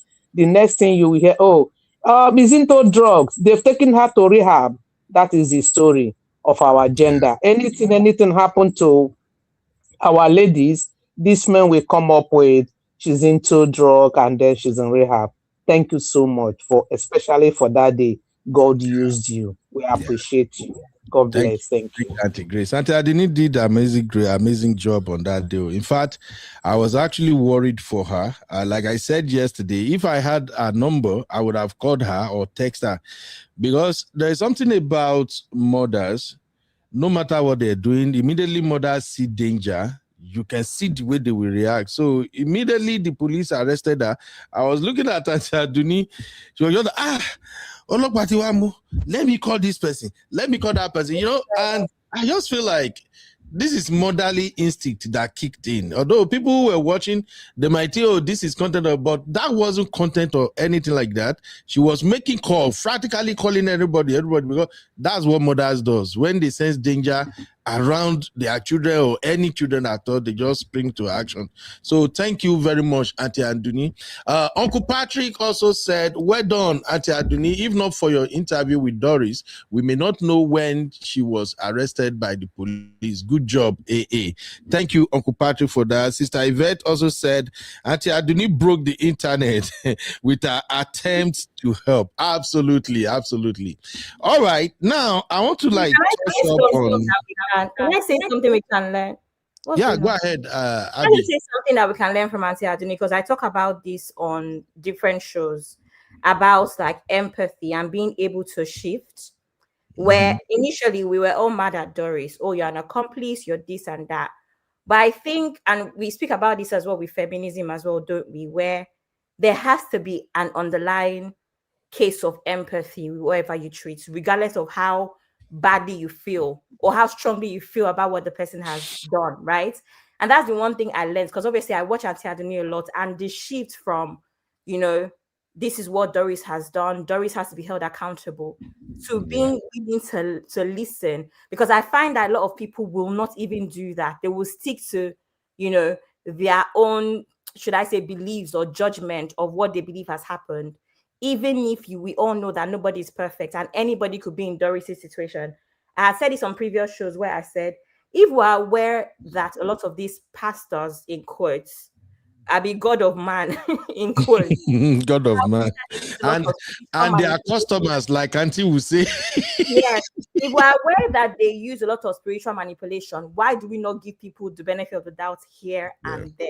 So I think it's something to also learn from Auntie Adoni, where you're able to still listen to people and then now come to a conclusion rather than rebuke them and not give them a listening ear. So that's what I wanted to say. Yeah, thank you, Abby. All right, let us listen to this VDM interview once again, because to me, these are changed the narrative now. And I know every other so-called God of men who are moving like this man now. Mr. Kandu,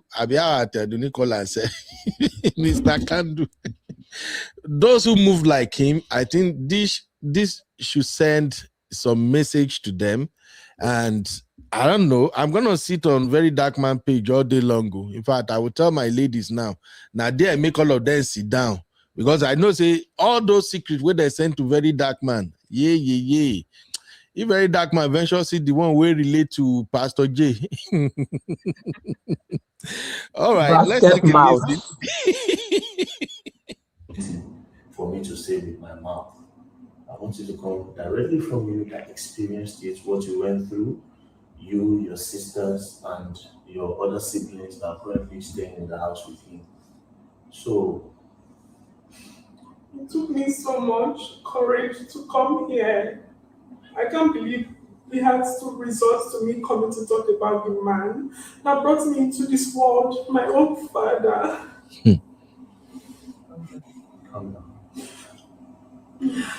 Sometimes I wish I had the blood of an animal running through my veins instead of his own. Calm down. Calm down.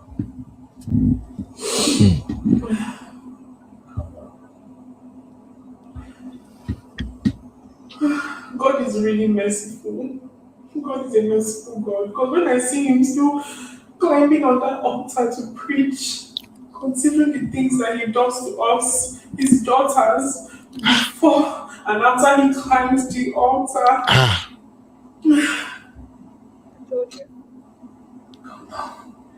You know, when you're crying, you cannot give me as to what you're saying. Nobody really understand. I mean, you've told me about it, so I can understand what you're crying about. You just have to not cry so that people can hear what you have to say. I understand that it's a traumatic experience. What you witnessed, what was done to you, your siblings. You see, I just have to cut it because if I post everything, nobody will be in your church. And like she said, I don't even know how you still stand on the altar to preach. Thinking about everything I experienced that she shared, the testimony from your other daughter in Canada, the other one, you are a beast. To the least. And may God forgive you. May God forgive you.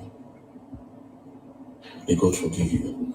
I might have to post everything because I don't know if I can hold it. The world needs to know who you are.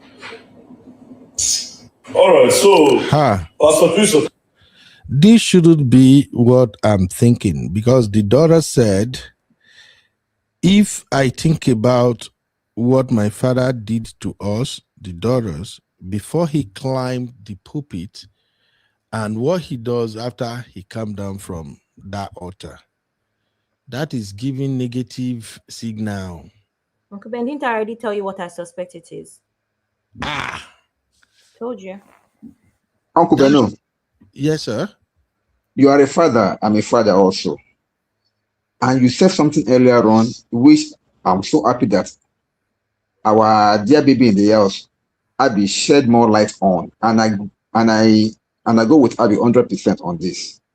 There is nothing that a father can do to a daughter, if not for that thing that Abby said, that could make them to be so bitter like this. If it's negligence, if it's high-heartedness, if it's wickedness, they can still be forgiven.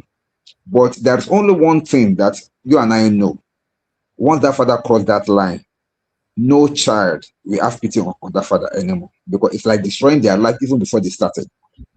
So I want to believe, even though Vdm does not release the full video, this snippet that he has released says millions, and people can adduce and deduce from here to know exactly what is going on. And I'm sure we may not see the end of this anymore, because if Pastor Chris has any brain in his head, allegedly, he's supposed to reach out to VDM now and close this matter as soon as possible. Otherwise, as VDM said, he may not have people in this church. And you know VDM, once he got you by the balls, he will squeeze it as hard as he could. So I pray it doesn't get to that level.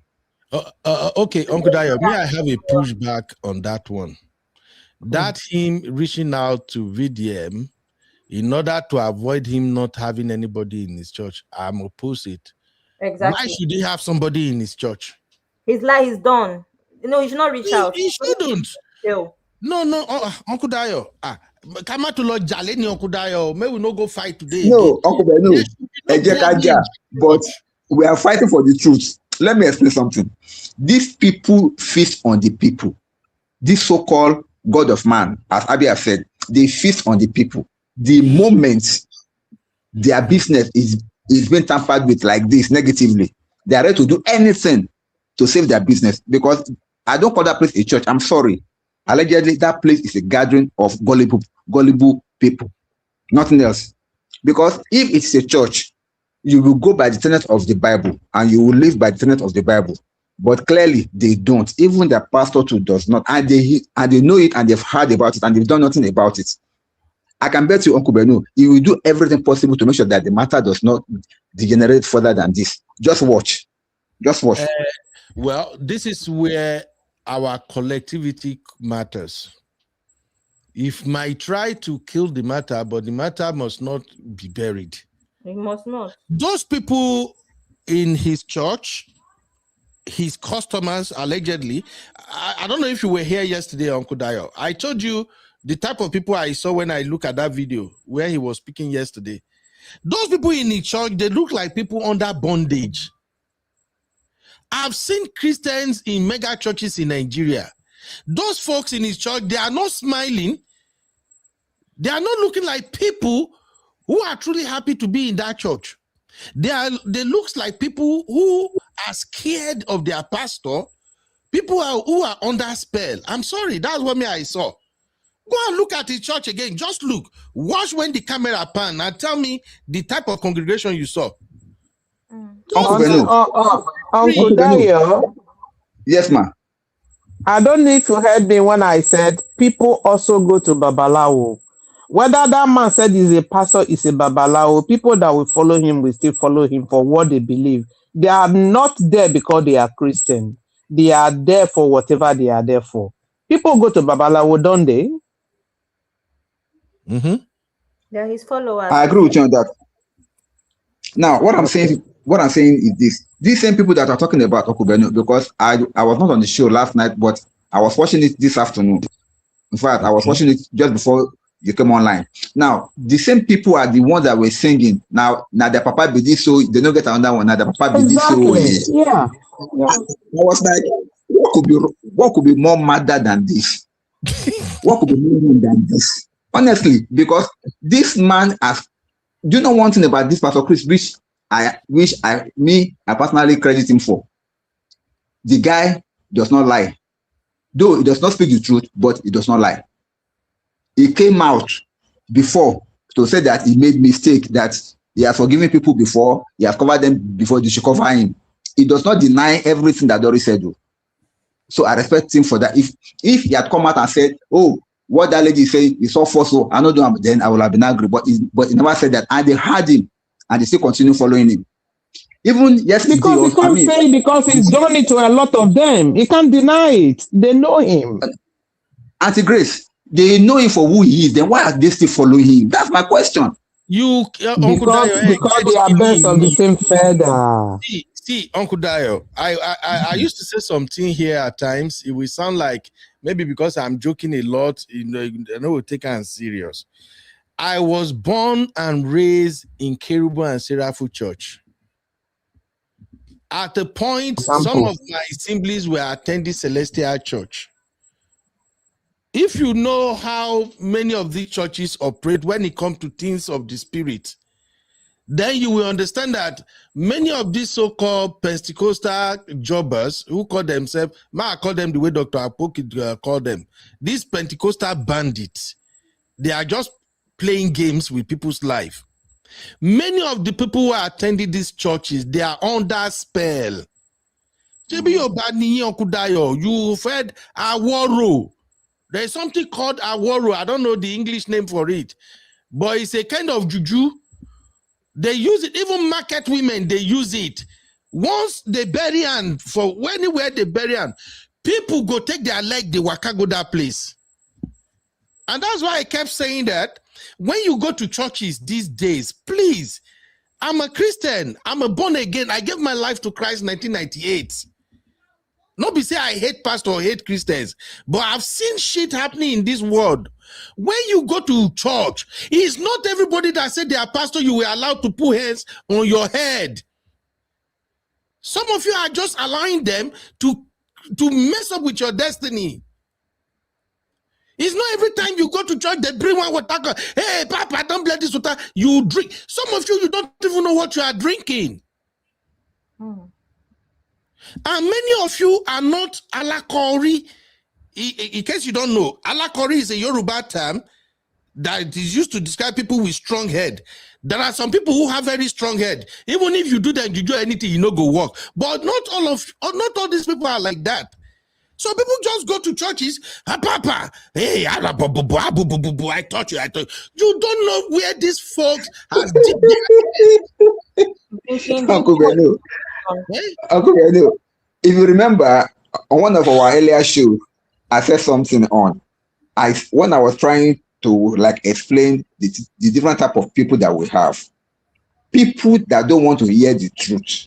The book of 1 Timothy chapter 4 says it, that people having itchy ear, they will if for themselves teachers that will be telling them what they want to hear, not what God wants them to hear. So those are people that go to such a church. And I remember also saying that most of churches now, they were babalawos in disguise, because babalawo no longer pays now. So babalawo now has turned their name, instead of saying babalawo also, they now say prophet also. They turn their name from there to being a prophet. Anywhere you see prophet, observe it with caution. They are babalawos. And anywhere you see any church with prosperity, or observe it with caution also. They are motivational speakers.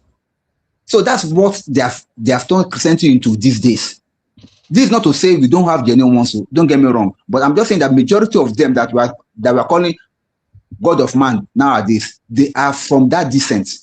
This one particularly, allegedly, is a babalawo, because I don't believe any child of God will be committing sin and he will be enjoying the sin. It's not possible. You have never met with Christ. I know. It's not possible. So he is behaving like a babalawo as he is. So no problem with that. But people that are following him, they know the truth, but they don't want to listen to the truth. They don't want a pastor that will tell them that, see, if you don't repent, you are going to hell. They want a pastor that will keep on continue what you are doing. God loves a sinner. God does not want you to die. Come the way you are. God will forgive you. Blah blah blah. That's what they want to hear. And God has given them their own pastor. Let them keep following him. They follow him unto hell. Simple as ABC. Thank you. Please, everybody, just be careful, okay? Just be careful. It's not everything that are shining that you consider good, especially in a place like Nigeria. We have churches all over the place, and yet our problem is plenty, like say tomorrow no day. And I think in one of our episodes here, I don't know if I can still find that episode, I explained to you guys that you need to know there are differences between a pastor and a prophet. I'm sorry to pastor, make una no verse.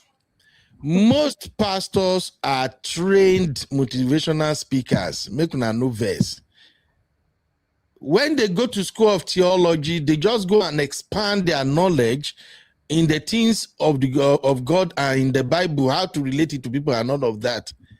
There are people who God actually called to become teachers in his words, in the gospel. But many of them are not prophets.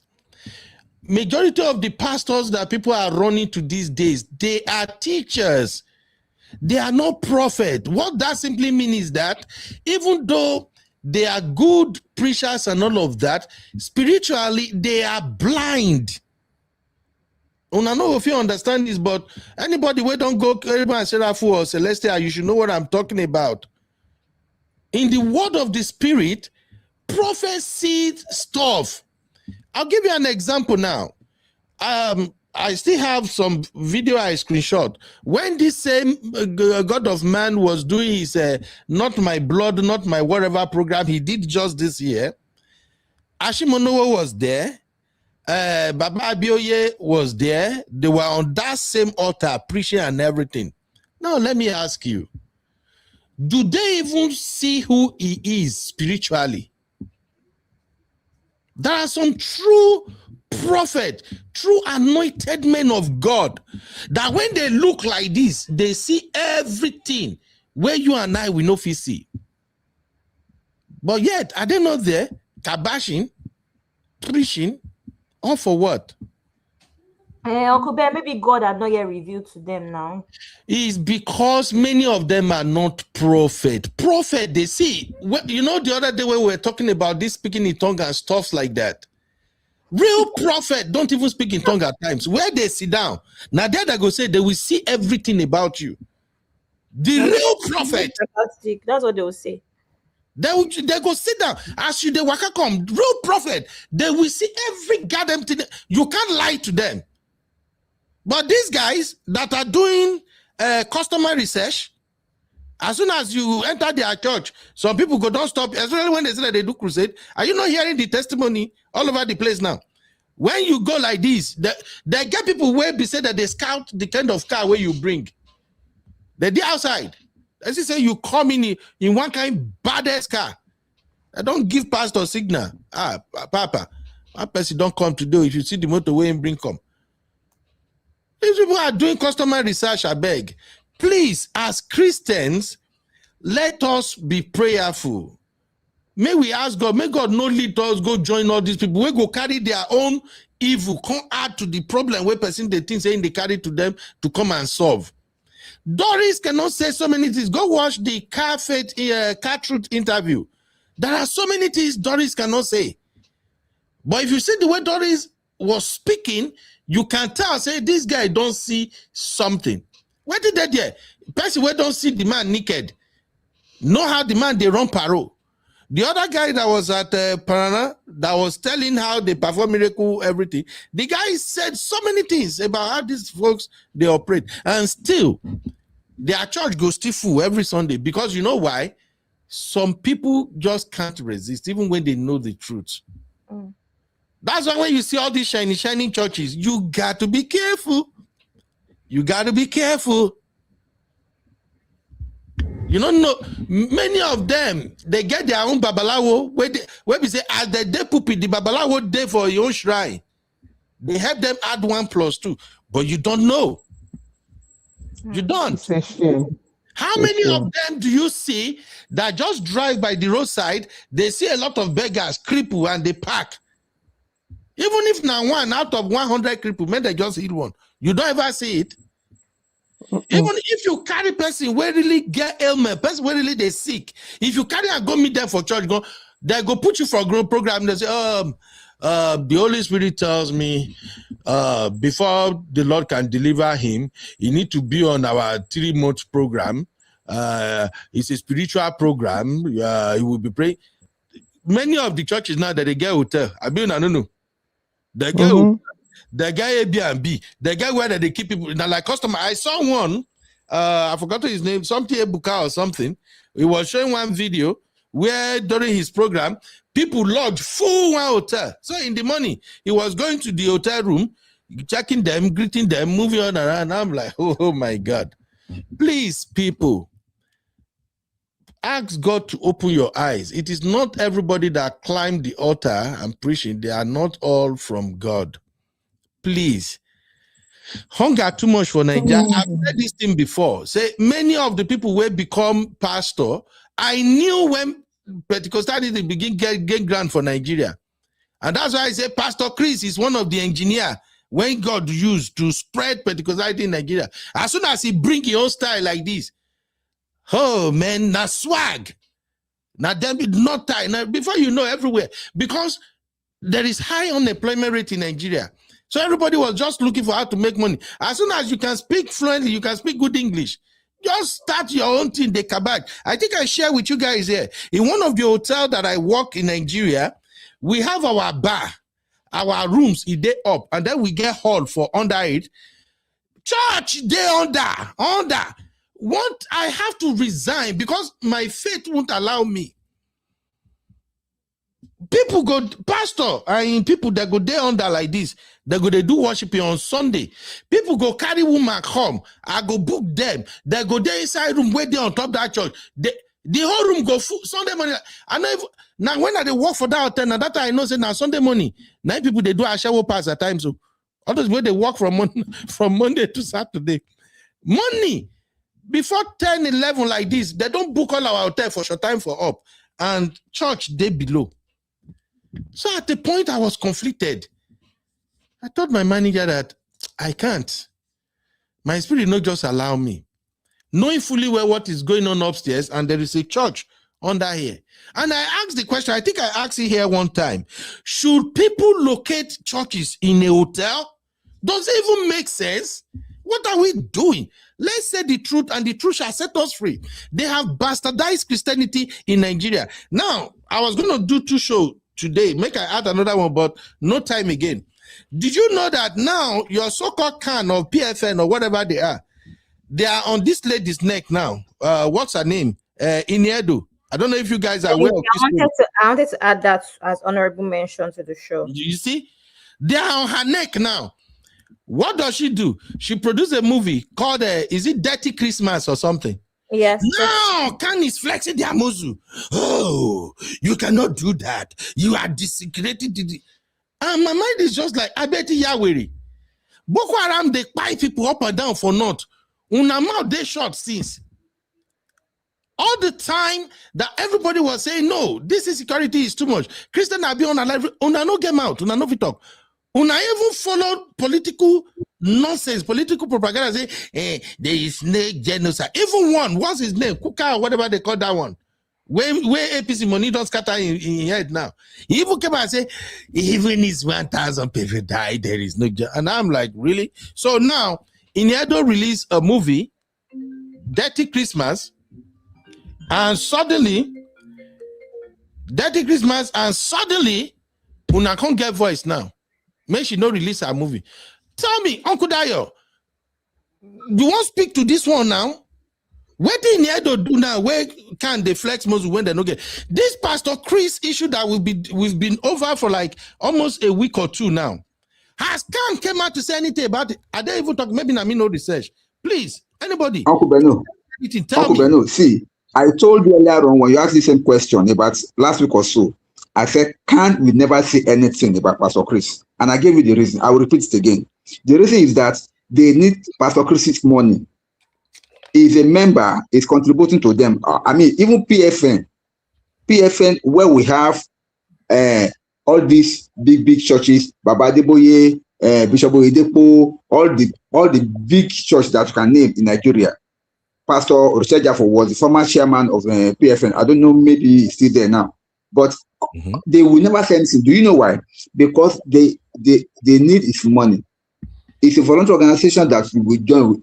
If they try to do anything, they can withdraw his membership. That may mean that they will lose the resources that they're getting from his church.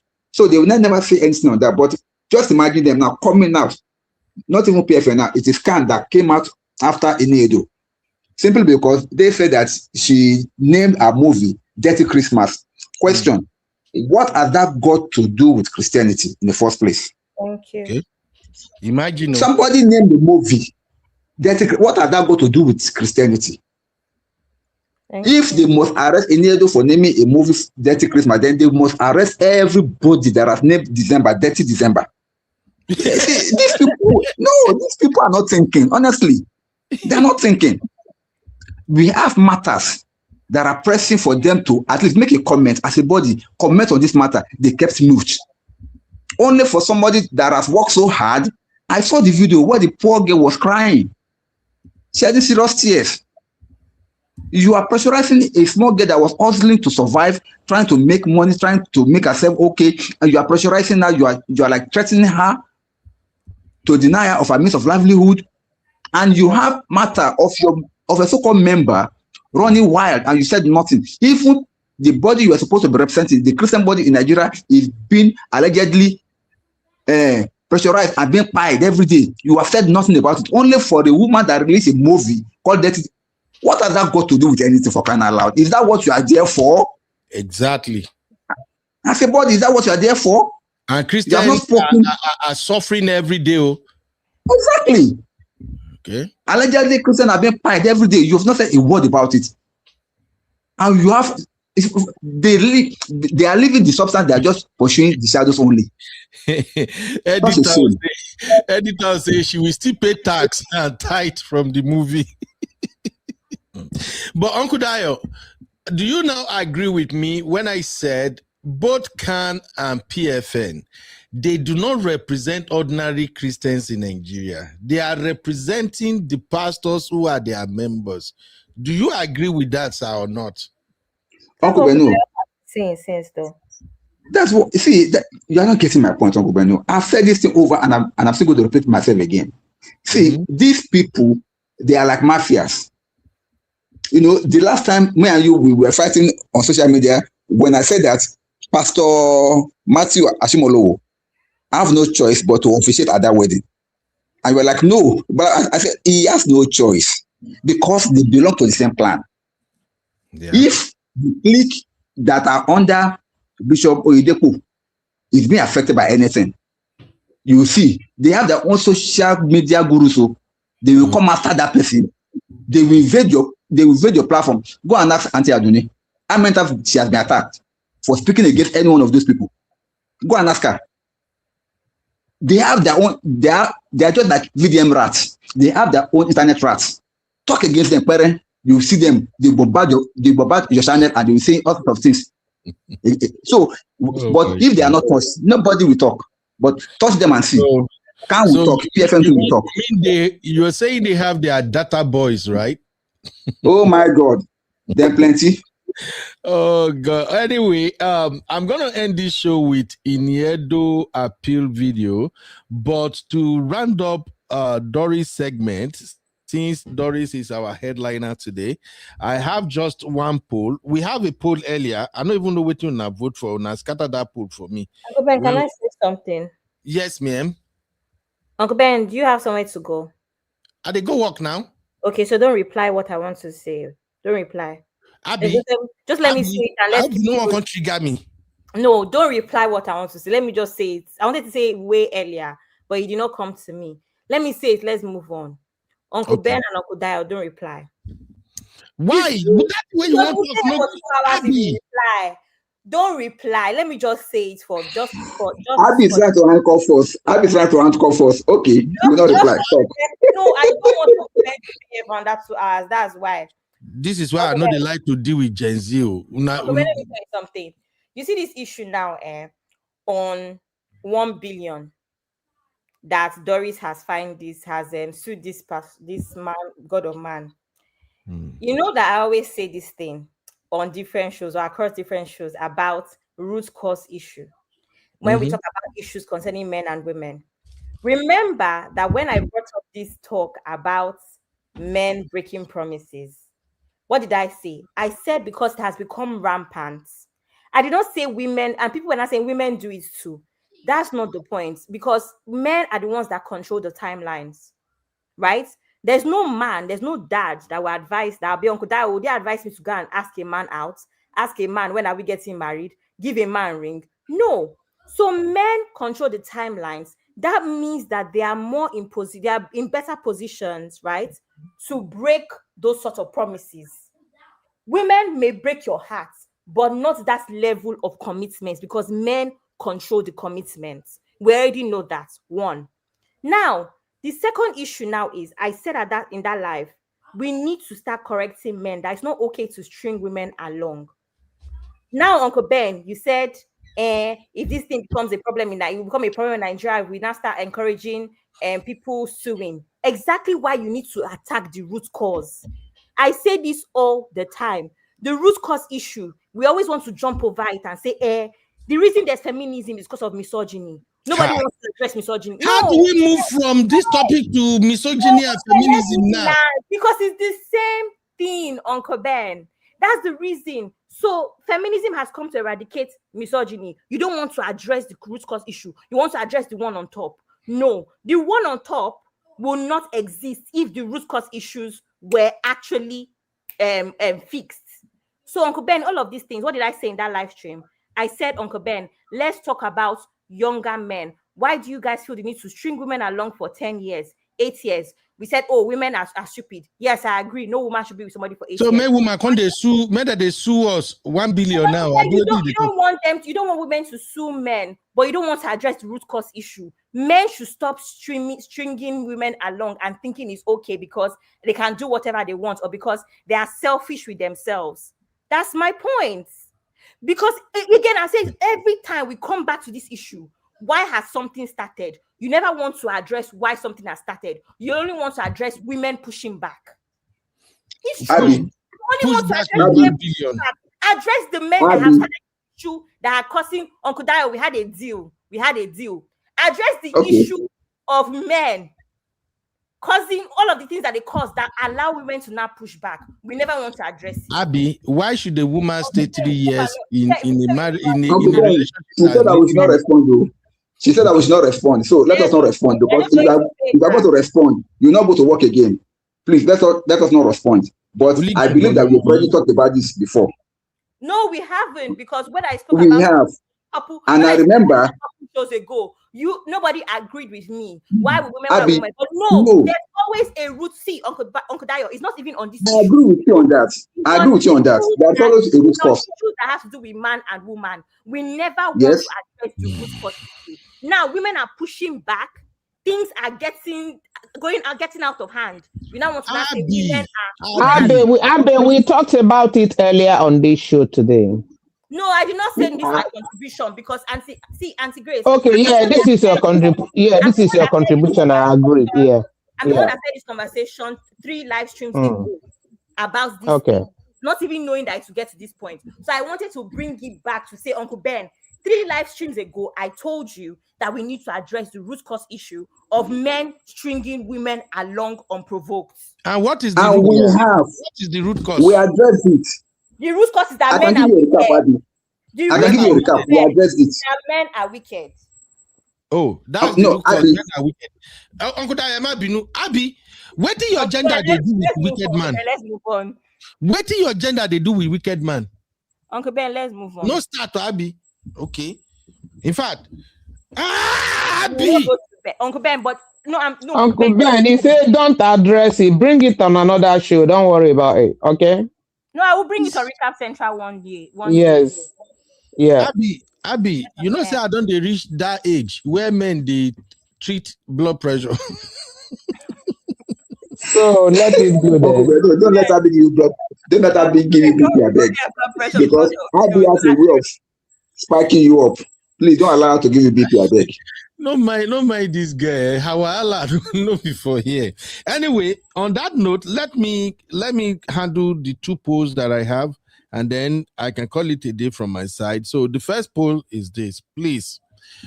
Make una no do partial. I just need everybody to be honest with this one. So the first poll is: should men be sued for broken marital commitment? 1 for yes, 2 for no, and then 3 for it depends. Yes. Let's have it. We are not doing voice vote. You won't do. You want one. Na Akpabio. na Akpabio voting style. 1 million ones. Men, please come and vote. Don't let these ladies override this vote. Should men be sued for broken marital commitment? Doris want to collect 1 billion for Chris Okafor. I so much love it. To me, the money is not even enough. 1 B. Doris na bad, sis. Uncle Ben, you know what's mad? Is that men will not actually use this as a learning curve. They will continue promising because they know, like Shitinka said, they know that the way to actually get a woman to go above and beyond is that promise. They know. That's why they should be sued. Yes, Uncle Ben. Abby, you are correct, because what women want to hear is that you want to marry them. And some stupid men use that as a bait. That means it's a lie. Wait now. Some stupid men use it as a bait to get the woman to do what they want her to do. What I'm going to say is that as the men are guilty, you two talk to your gender. Every man that comes and tell you, I want to marry you, put on your magnifying glass, look and where they watch him. Thank you, sir. I will talk to them later. Today I want to see, this is not joking matter now. Let us be sincere with ourselves. Men are moving mad, but your gender too should need to wise up. Not every man that come and say, babe, see, I don't want to waste time with you. I want us to get married, blah, blah, blah. Once they say that, treat them as a suspect. Exactly. You're watching them with one eye. Until you are fully convinced that he has good intention and is serious about his intentions. Please, because they keep it's an old trick. They've been using it for ages and they're getting away with it. Now, you are the enabler because you keep believing them. And even when you start seeing the red flags, because he has once told you that, oh, I'm going to marry you, you kept believing it. Uncle Dayo, somebody said I want to marry you. So what is it? Auntie Grace, Sister Inka said something also last week. Sister Inka said that most of the women, they know that this man is not going to marry them, but because of that sweet nonsense that he's saying to them, they know within them that this man is the way things are going. is not going to marry me, but they still want to stay with you. They might not know in all cases, so they might not know. No, I'm saying this because the thing is that they'll be looking at the cost. Oh, I've invested so much time into this relationship. What do people say? My family, my friends, they know, most of them know that this is not going anywhere, but they still stay in it. So when women are enabling such men, I'm not supporting what men are doing, stringing them along, lying and all sorts. But it takes two to tango. Why can't you call it BS? Call it BS and call it bluff. Give him an ultimatum. If you are not serious, by so time, if I don't see any meaningful move from my side, I'm out of this relationship. Thank you, Uncle Dayo. That's what we kept saying. 3 years. What are you doing with the man for 3 years? This conversation is that we already talked about this. Why must we always put the onus on women? We've talked about this already. We've warned women. Because Uncle Ben, we now amongst women, we know, we discussed it. There's no reason to date a man for more than a year without really knowing where you're headed. We've already discussed it, especially if you want something. But my point is that we're not addressing men enough. And Uncle Ben, that's why I said this conversation is long, because as always, the onus of being responsible is always put on women from birth. You are the one that will do this around the house. You're the one that is more responsible than your brothers. The onus is always on women to be responsible. But at the same time, men want to be leaders. Choose a struggle. Do you want to lead and be irresponsible? Abi, no wahala. The simple thing is that tell your gender to stop promising. Have you not heard very dark man to say, I don't promise? I'll just tell you I want to just do it and go. Haven't you heard? Thank you. Auntie. If you want to do, you do. If you don't want to do, you don't do. He said, until I find the one that I really, because I don't want to have a broken home because I'm from a broken home. I know how my dad treated my mom. If you don't want to do, why promising? They say all these sweet things, then you want the girl to become a soothsayer, to know what is in your dark mind. Yeah, but at least the girl can be honest with herself that this thing is not going anywhere. Some we know, some might not. All right. Some we know, some might not. She see now. You don't reach 1 billion swing of man now. My Wahala friend don't show Sisi. Sisi said Maria Carey is rich, and as she is, she sued the guy for the same broken engagement. Yeah. Please don't sue us. Nigerian men, we don't have money. Oh, please. This is Western culture. And you know how I am when it comes to Western culture. Please, Nigerian women, don't bring Western culture to our community, please. They should declare their intention and let it be. Because Nigerian women are born to suffer. It's not Western culture. Now we must always suffer. Let them bring it, sir. Let them bring it. Let them begin to sue men. Then let them come and prove it in the court. How men are suing them along without. We too, we will bring our evidence now. Okay. Let's go to court. We are not in court. I have just one question real quick before I close out this poll. Can men also sue women for leaving them to go and marry another man? I need to know. Can men also sue women for leaving them and go and date another guy? Because this one happened to me. And it's painful too. Sure. For emotional stress or emotional distress. How would we put it now? Exactly. It applies to both. Yeah. You can. Because even on this matter of suing men, remember that Molaya said the other day that you can sue, but would you win? So you don't have to be angry about it yet. Sue you to come with evidence as to why you decided not to marry the woman. Exactly. You sue. It should not even be a fighting thing. We should not even argue about it. The woman takes you to court, you to bring your documents about how she did this. She has, maybe you, Uncle Ben, you say she has she has back character, criminal mind. Bring it that she has criminal mind. She has criminal tendencies. Criminal tendencies. Uncle Ben. Bring it to the court of law. But I just want to say Uncle Ben, the reason. Okay. Uncle Ben, the reason why women. Okay, go ahead. Go ahead. Say something because I'm saying to you and Uncle Daya, because you both of you actually run political roundtable. And there's a reason why every time you run political roundtable, you're always talking about the politicians and the people that are actually in power. You don't say to all Nigerians that today you must jackpot. Because guess what? Everybody cannot jackpot. Some people have to remain in that country. Some will not. It's not possible for everybody to jackpot. But the reason why you actually talk to the politicians and the leaders is because you're trying to talk about the root cause issue. That's the reason. That is the same thing. Think about it like that. You address what you're supposed to address, not the pushback. You're addressing the solution to the issue, not the issue. That's why the onus is always on women. No. Why don't you use that same mentality and say, okay, I'm not going to address Tinubu. I'm not going to address APC. I'm only going to address, the Nigerians. Because you have to attack things from the root cause. See, this case, this Doris case, to be frank, Doris doesn't have a case when it comes to this suing for, what does she call it now? Broken marital commitment. She doesn't have a case because in the first place, she was not supposed to be having Kirewa with a pastor. She was not supposed to at all.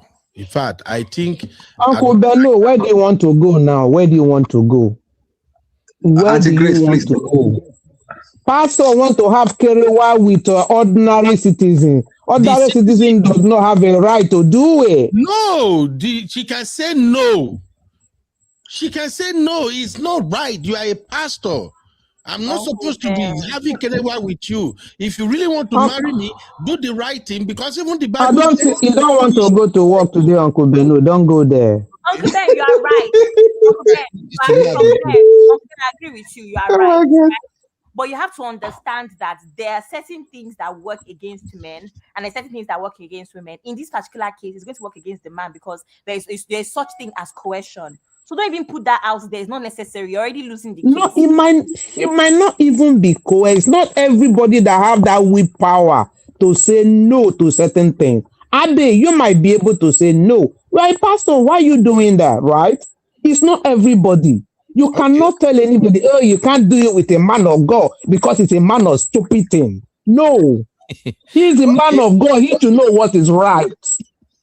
Okay, thank you. Let me just count the votes and leave it because I know Abby is just trying to cause wahala where wahala no day. I told you not to respond.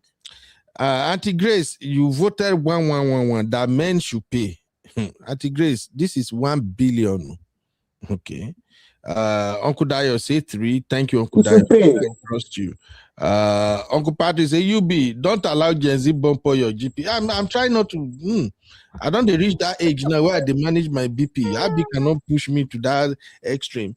Mama 5, what happened with all this plenty 111 now? What are you trying to do now, M5? Eh? M5, you get boys, so all the mothers there now when I get boys.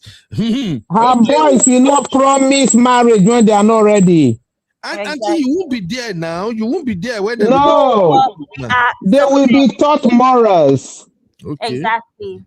They will be taught morals, Uncle Ben. All right. Tosi said 111. Didi said 1. And babe, I'll call you back. Just hold on. My account this thing finish.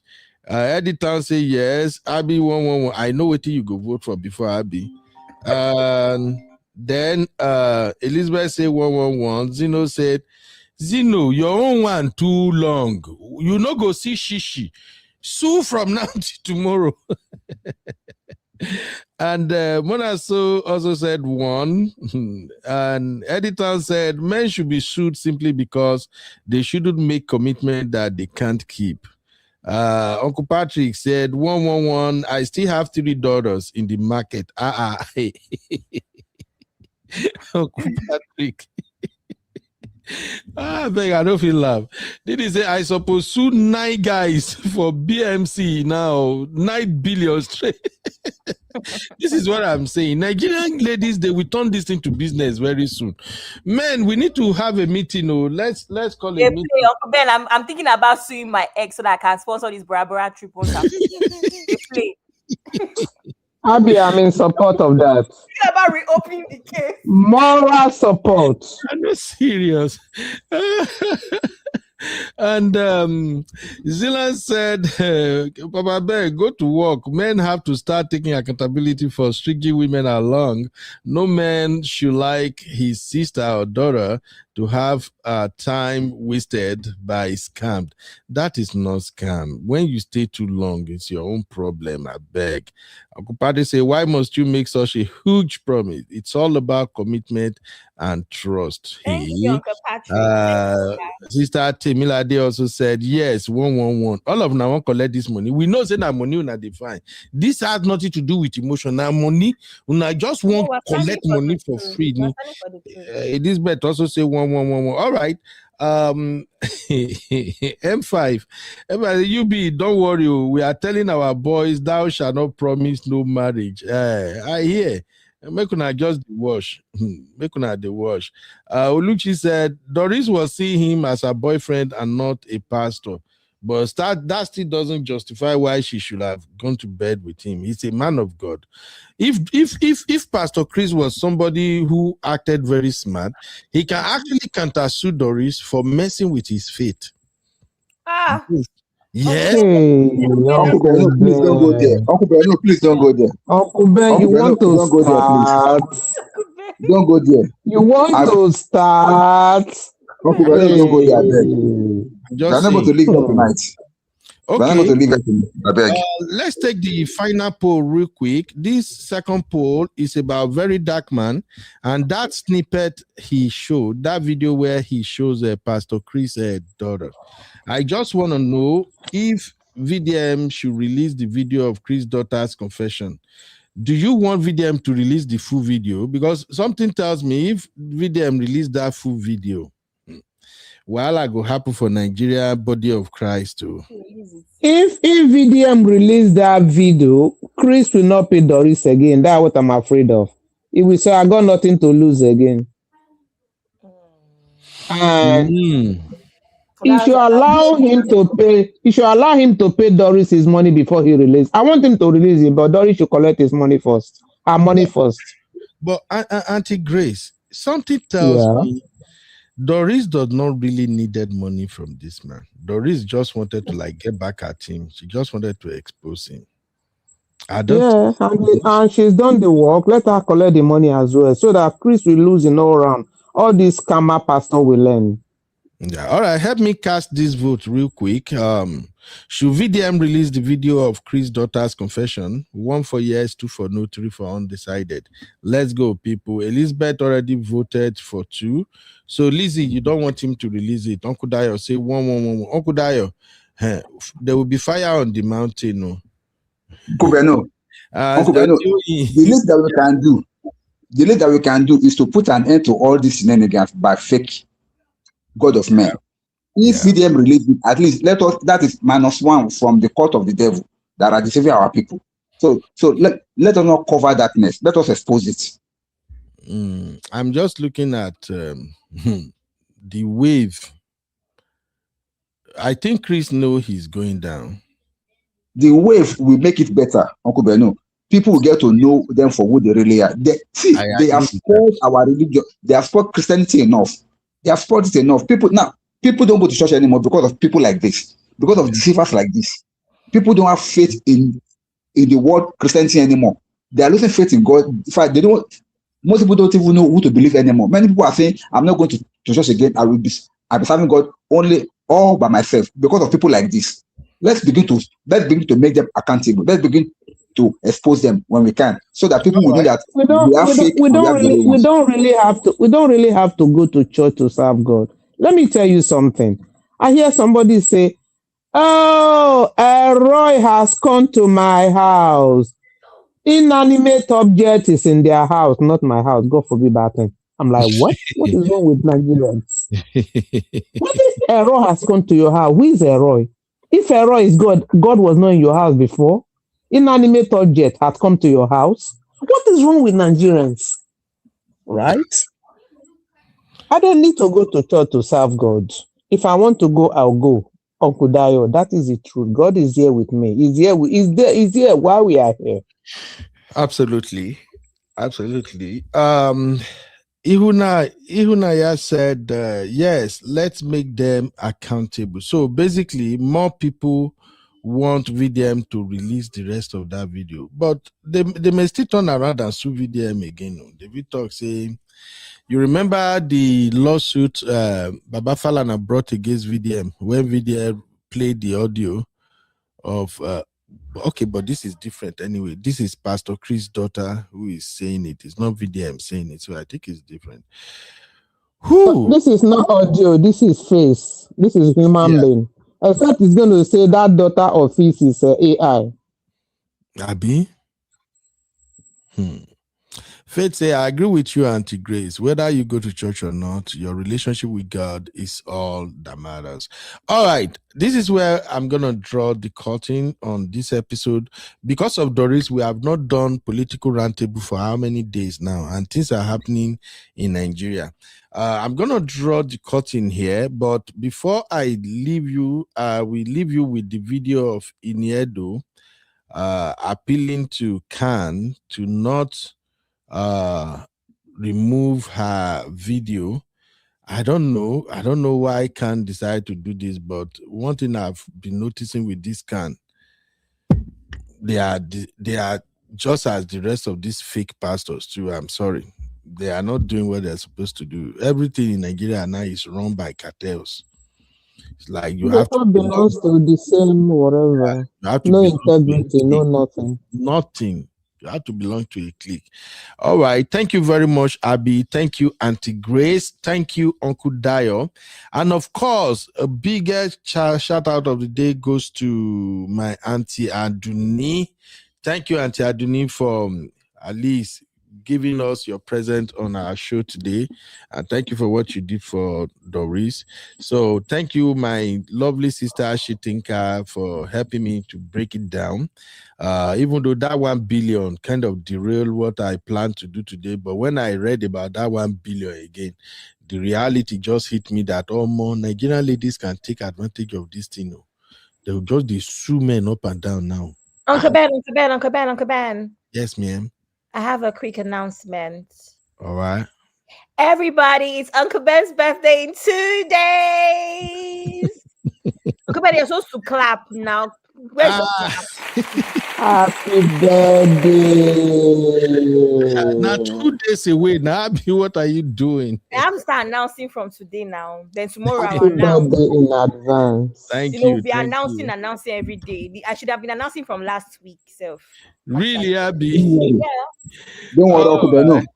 Yes, sir. We are going to sponsor good things, and your family to plenty money, good health, laughter, joy. From Bora Bora to Fiji Islands. Hey, Abby. All right. Thank you, everybody. Thank you for being here. God bless you all. Let's continue to educate our people. We cannot be dealing with Tinubu government, and we still have to deal with all these pastors. It's just too much on us. Okay. We have so much to cover on political roundtable because I hear say, in case you know they follow it, they go on. I hear say they don't adjust on a tax reform. Uncle Beno, that tax reform, I pray that it sees the light of the day, because the way the thing is going now. Anyway, we talk it in political roundtable. Yeah, we'll do political roundtable tomorrow. I'm off, so we may have 2 shows tomorrow. So you and I we go do political roundtable not in the morning. I got appointment, but we'll do political roundtable either first or second, whichever way. There are so many things to cover. A lot of people need to be educated about that Tinubu tax reform. The thing where they include for that tax reform, if it were in a sane society, they would have impeached the president by now. That was criminal. You don't change the law.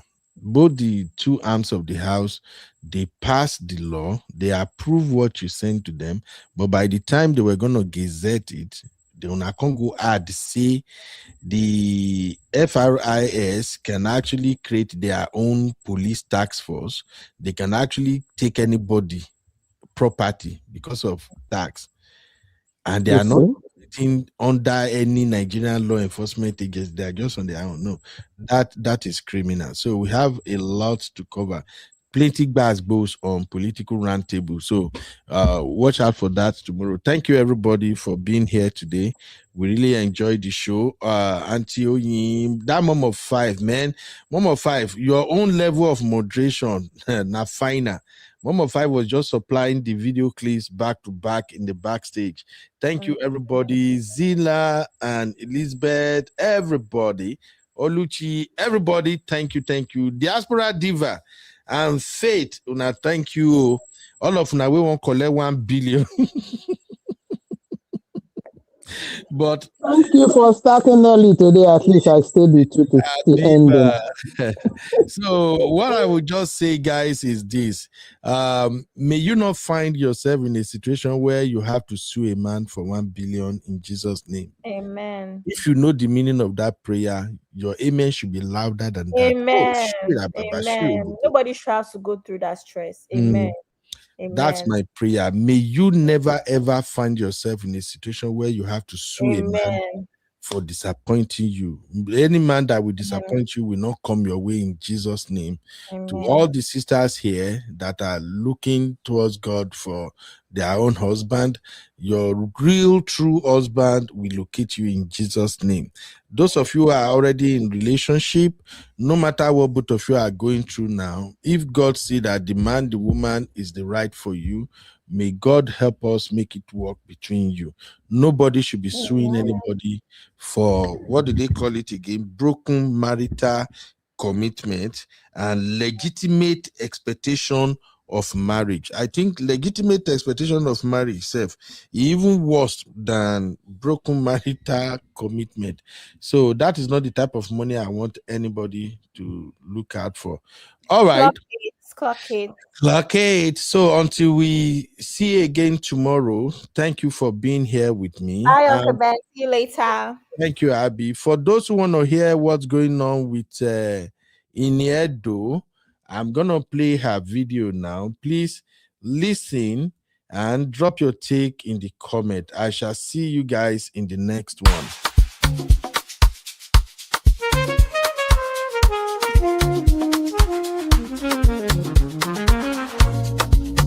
Yeah, yeah, yeah. You be in the building. All right, so here is Iniedo Apilo. Make una listen. I'll see you guys in the next one. Bye, everybody. I don't know if the volume is better now. I heard the volume was bad before.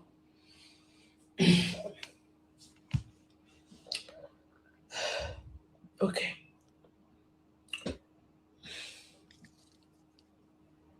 Thank you, everyone, for joining up.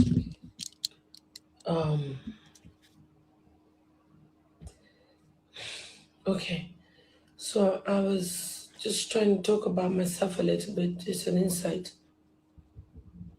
about my life, my family, my faith in God, what I'm doing at the moment.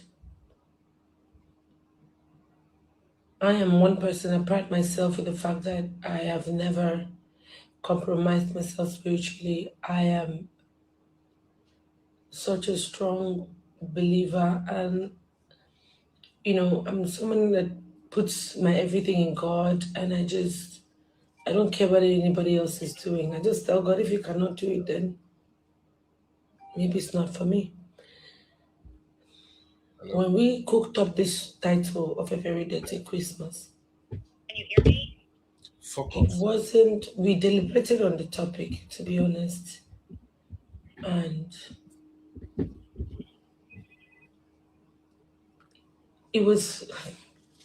the title is derived from just a family reunion that was supposed to be a happy one, happy Christmas, but the messiness that happened in that revelation, it was a metaphorical way of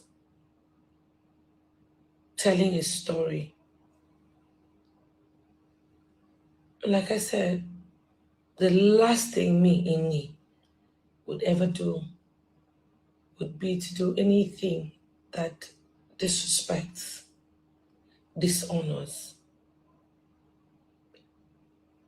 brings any level of disregard for the one thing I'm so afraid of, I'm so in awe of, the one thing that I know is constant,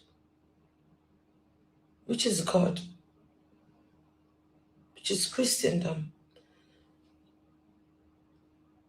We go around, do things, we sing, but there's always a place that you come back to that always feels like home, which is God's house. If I was a person who did not have God, I don't think I would be here. 20-something years I've been in this industry. I started as a child. I've been faced with so much.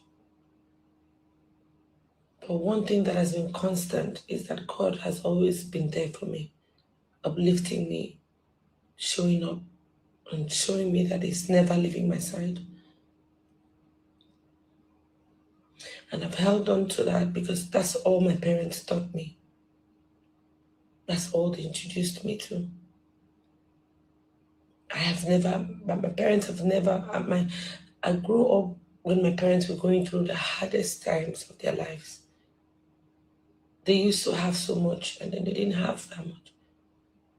But the one thing that I saw my father do, even when my mother was sick to a point that hospitals would reject her because they didn't think there was anything they could do for her. My father, so strong with his Christianity faith, God bless his soul. He always said anything God cannot do isn't meant to happen.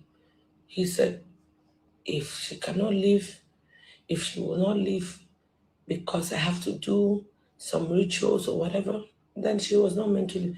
My father made that stance at the most sensitive time of his life, when everybody thought he would seek for help for my mother to live somewhere else.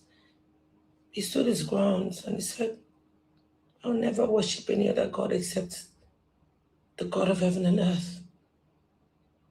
And if that God is alive, He'll keep my wife alive. Anybody that knows me knows that my mom had died and came back to life. My father's faith in God, which for me just made me understand the power of God. And I strongly believe that what God cannot do does not really exist. And I have such strong faith. And I am the last person. I may not be the most perfect person, but the one thing I would never do would be to dishonor that faith, would be to dishonor that body, the only body that my parents made sure they didn't have much, but they instilled that in us. Trust in God, faith in God, hope in God. I've been in this industry 20 years plus. Every time I try to leave, I feel like I have fans who, I feel like I'm here for a purpose. And I always try to stick around because I really love this business and what our stories do to people.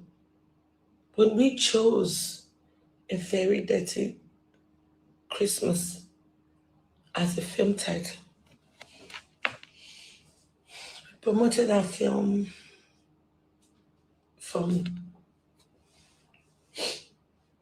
for the entire, that's all I've done this year.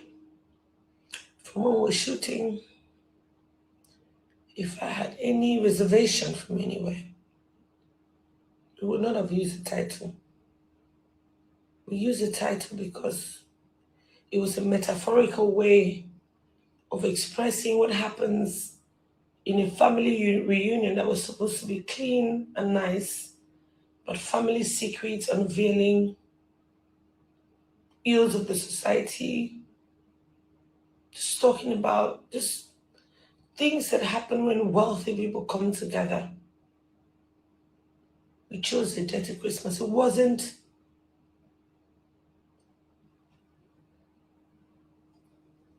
was never to demean Christians or disrespect Christendom or dishonor God.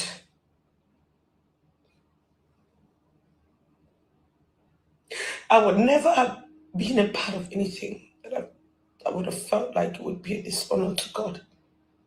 Because the only reason why I'm here is because of God. I have been attacked. I have seen so many things that I don't talk. Not because I don't have things to say. Not because I don't have things to say. But because I just feel like everybody else has their own issues. And I just feel like it's my issue, I'll deal with it. Don't add your problems to everybody else's problems, because all of us in this world, we are going through it. I did this movie. I put up my sweat, my blood into it. Borrowed money, got investors. So come on board. I promised them, because the story was solid. We promoted that movie for such a long time. And if at any point anybody had said anything about the title, I would have never gone on with it. We as a team, my entire team, they're all Christians. We pray before we start work.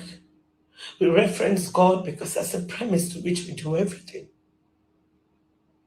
If we knew that that title, Dirty Christmas, was going to eke anyone, upset Christians, to a point where I can't issue in a statement to discredit the work that I've done the entire year,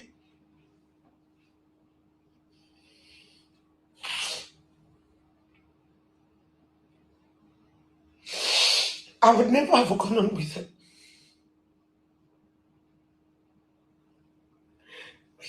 We're just creating a title to provoke conversations. Because Christmas in my head is just a season. This film has no death in it. It highlights family conflicts, secrets unfolding. It highlights things that people do. Talk about fake food, fake drinks. This movie does that. Oh God, I can't believe this. I would never sit on a gathering where Christians are ridiculed. Every day they're killing Christians. I know how my heart goes. How we feel. To now think that I'm the one that people are looking at like I'm doing something to dishonor Christians and Christ.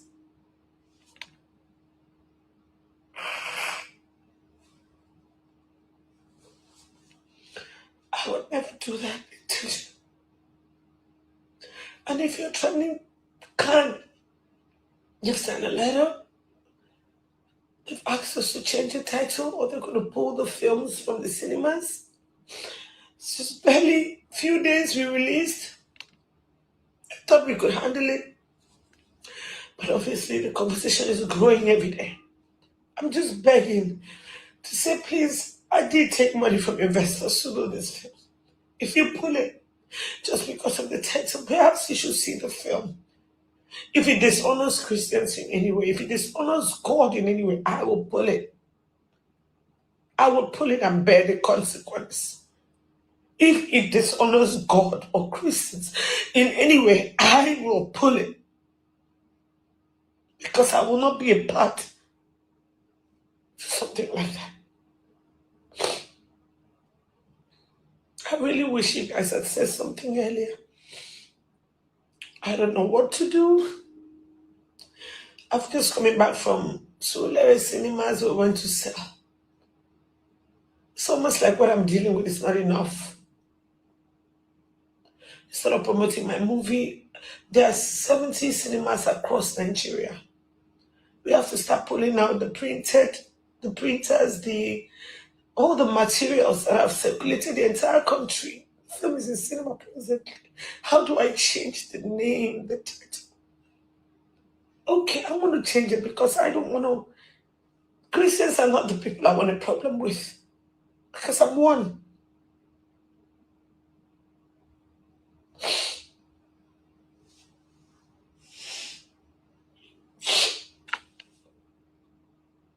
I will try to change the title.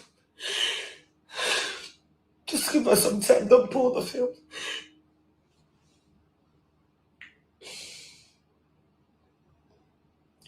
Don't pull the film. Figure out how to change the title. But I just want to apologize to everybody who feels offended by the title of this film. A Very Dirty Christmas wasn't meant to discredit Christians or Christianity or a religion that we really all love and preserve.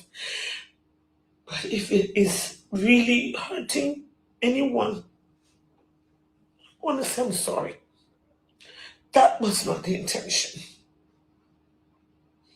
It was just a metaphoric way of telling a story and provoking conversations.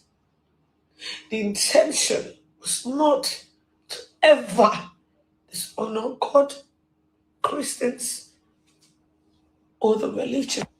I know no other religion.